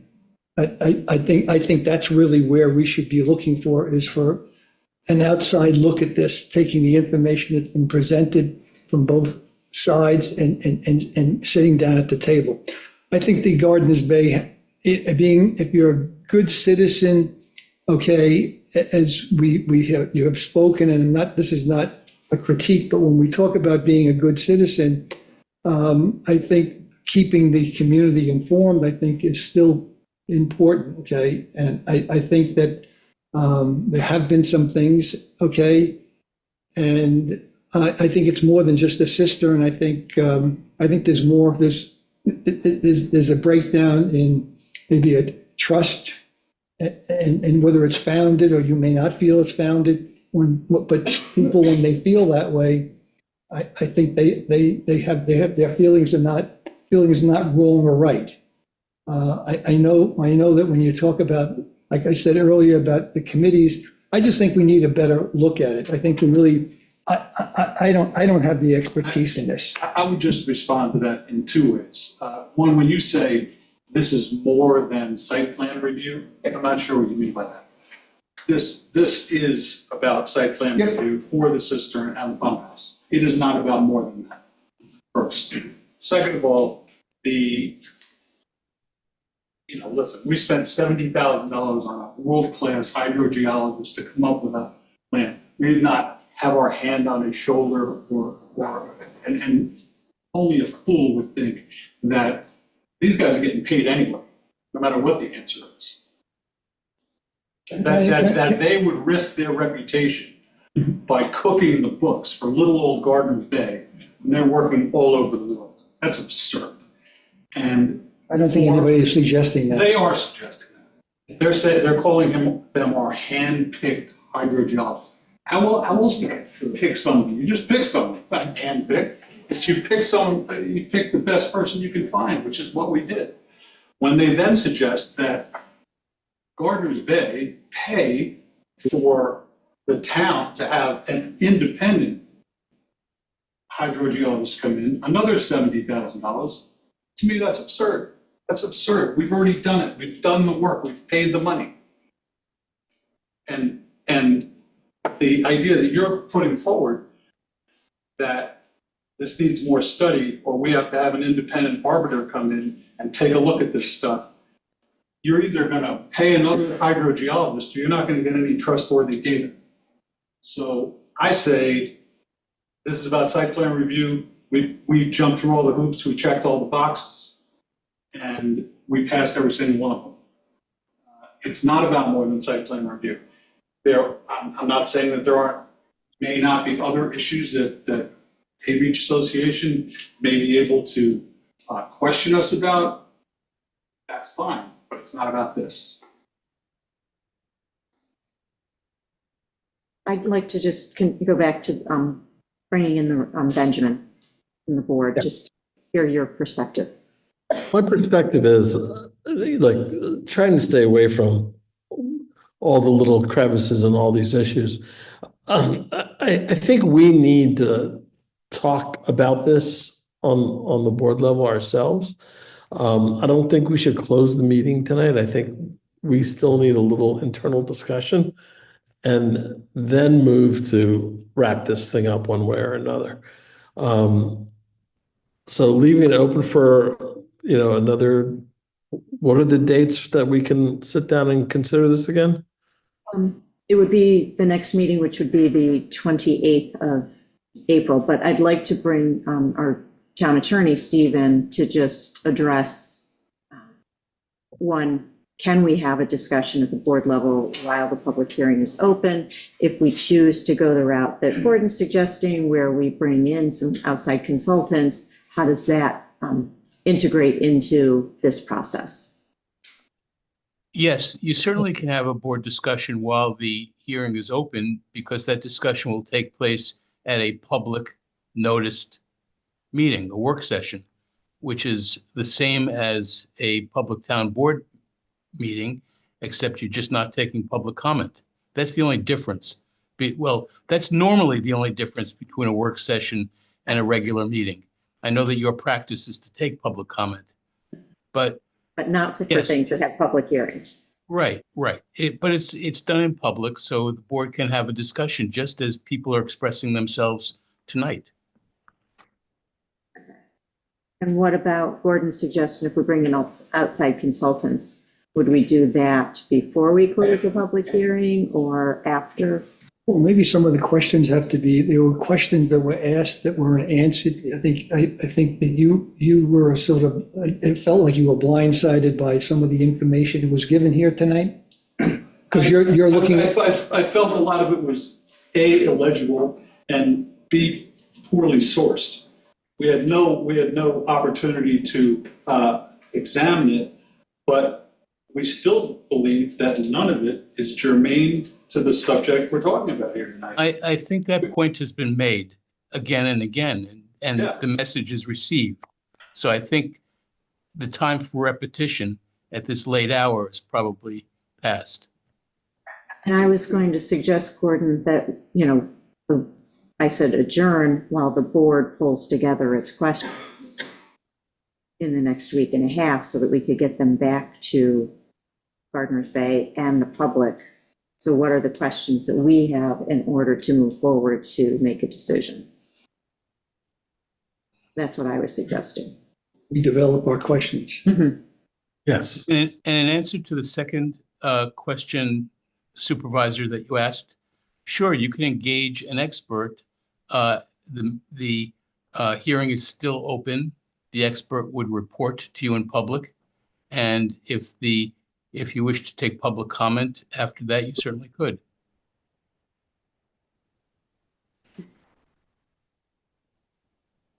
One last, I promise. Okay.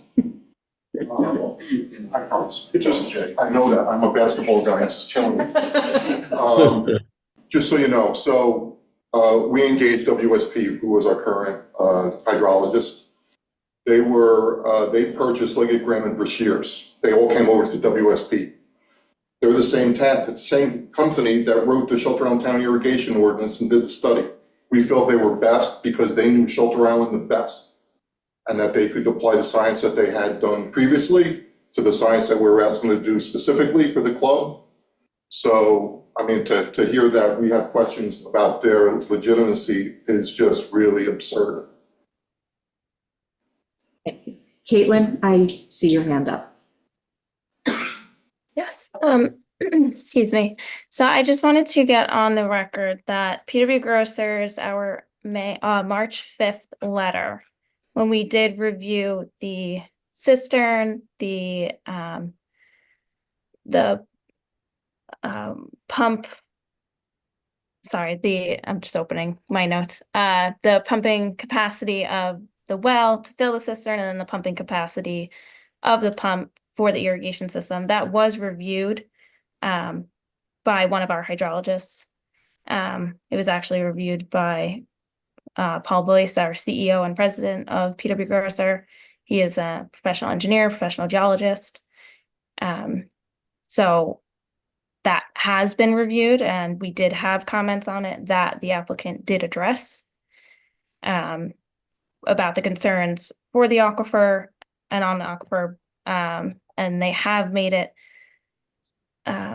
clear in their response letter that they are not going to surpass 86,400 gallons in a single day. That would be the threshold for having a daily strain on the aquifer. And based on the information that they have presented at other public hearings for how much water usage that they have over the last, I think it's 8 years to a decade, that they have not surpassed that. So again, I just want to get on the record that we did have a hydrologist review for the cistern and the pump capacity for the site plan application. Caitlin, what was the date on that report? It was the March 5th, 2025 site plan review letter.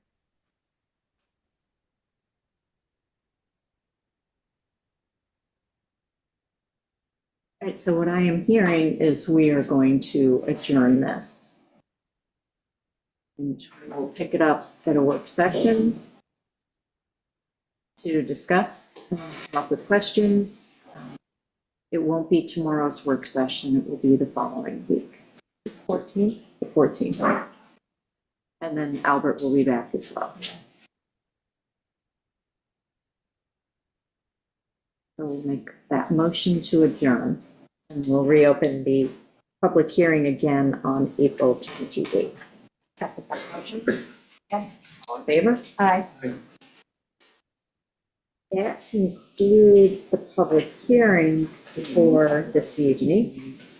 We still have a little bit more business to do, so if you're exiting, if you could exit quickly and quietly. And I'll try that again. We still have more work to do, so please exit quickly and quietly. Okay.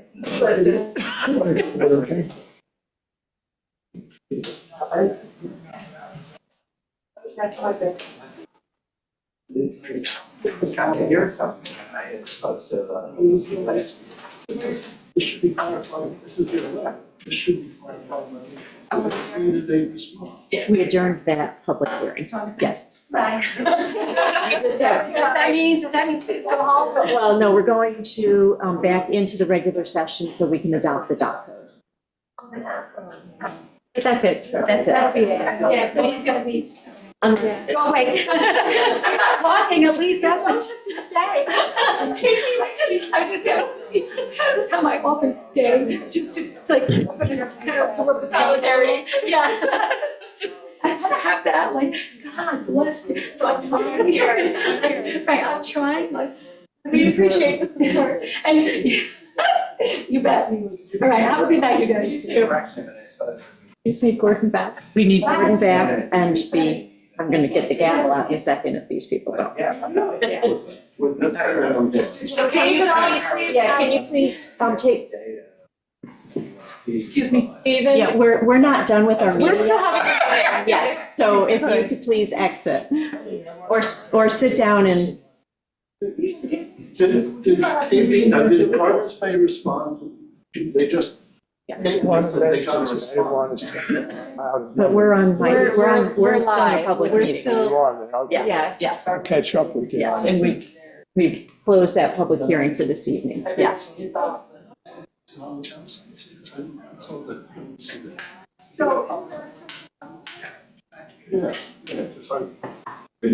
Get there. Gordon is back in the room. Grocery. Almost. Just turned me out of the He's not back in the room.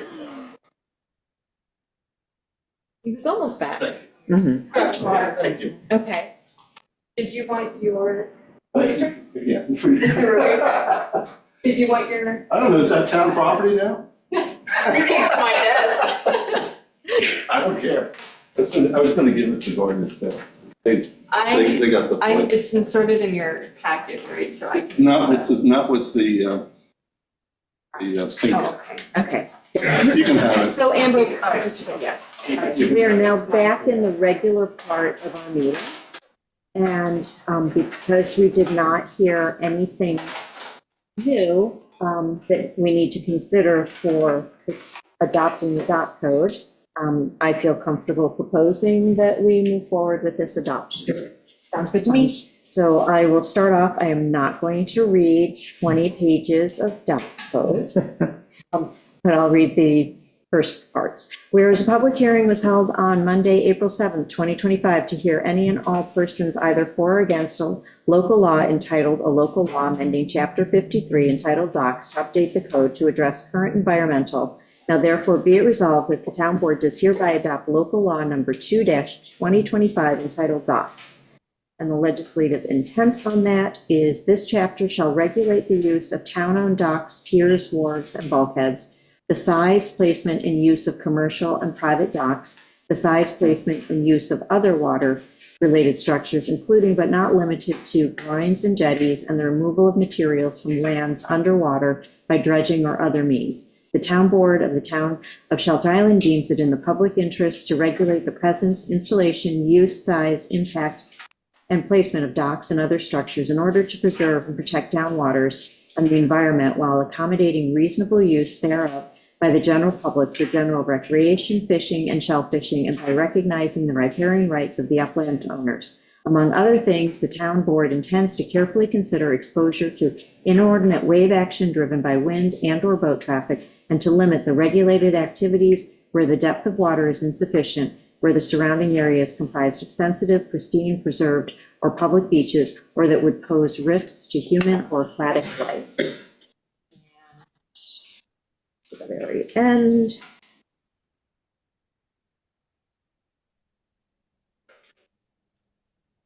The effective date, this local law shall take effect upon the filing with the Secretary of State pursuant to municipal home rule law, and be it further resolved that the town clerk is hereby. That was stricken, that's the set the public. Oh, wait, which part am I striking? And be it further resolved. Oh, right, yes. Now I'm looking at the second line. The summary of proposal on the previous version of this chapter was no longer sufficient for the needs of the community and the island's extensive, diverse, and fragile shoreline. This amendment helps to preserve and provide greater access to and use of that precious resource for more of the island's residents. So moved. Second. And Supervisor, that is with the extraneous word deleted? Yes. Thank you. I meant to mention that. All in favor? Aye. Aye. Hey. Okay, unanimous. All right. Motion carried. We should now have a party. May I make a suggestion? Yes. You can't do it now because you adjourned the golf club matter, and that's fine. But if that map that was displayed is going to be made a part of the record, it should be marked as an exhibit and identified on the record at the next public hearing. Okay. Okay, thank you. I don't know how. You have to scan it, you know.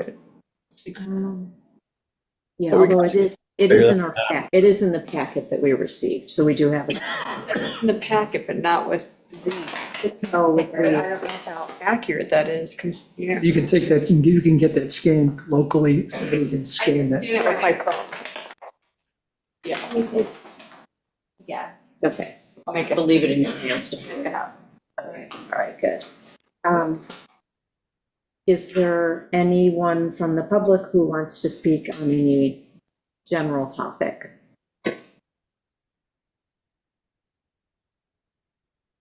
Okay, I would like a motion. Pam? Oh, Pam?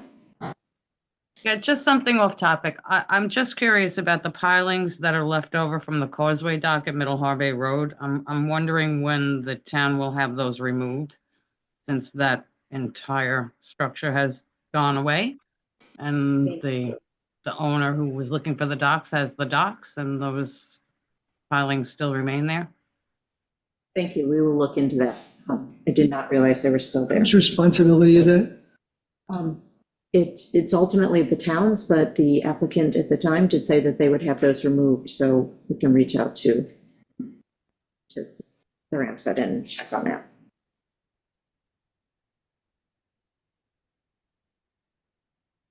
Okay. All right, I will entertain a motion to close this meeting. Second? All in favor? Aye. Thank you, Aye. everybody. Thank you. See you Have a good tomorrow. night. Yep. See you tomorrow.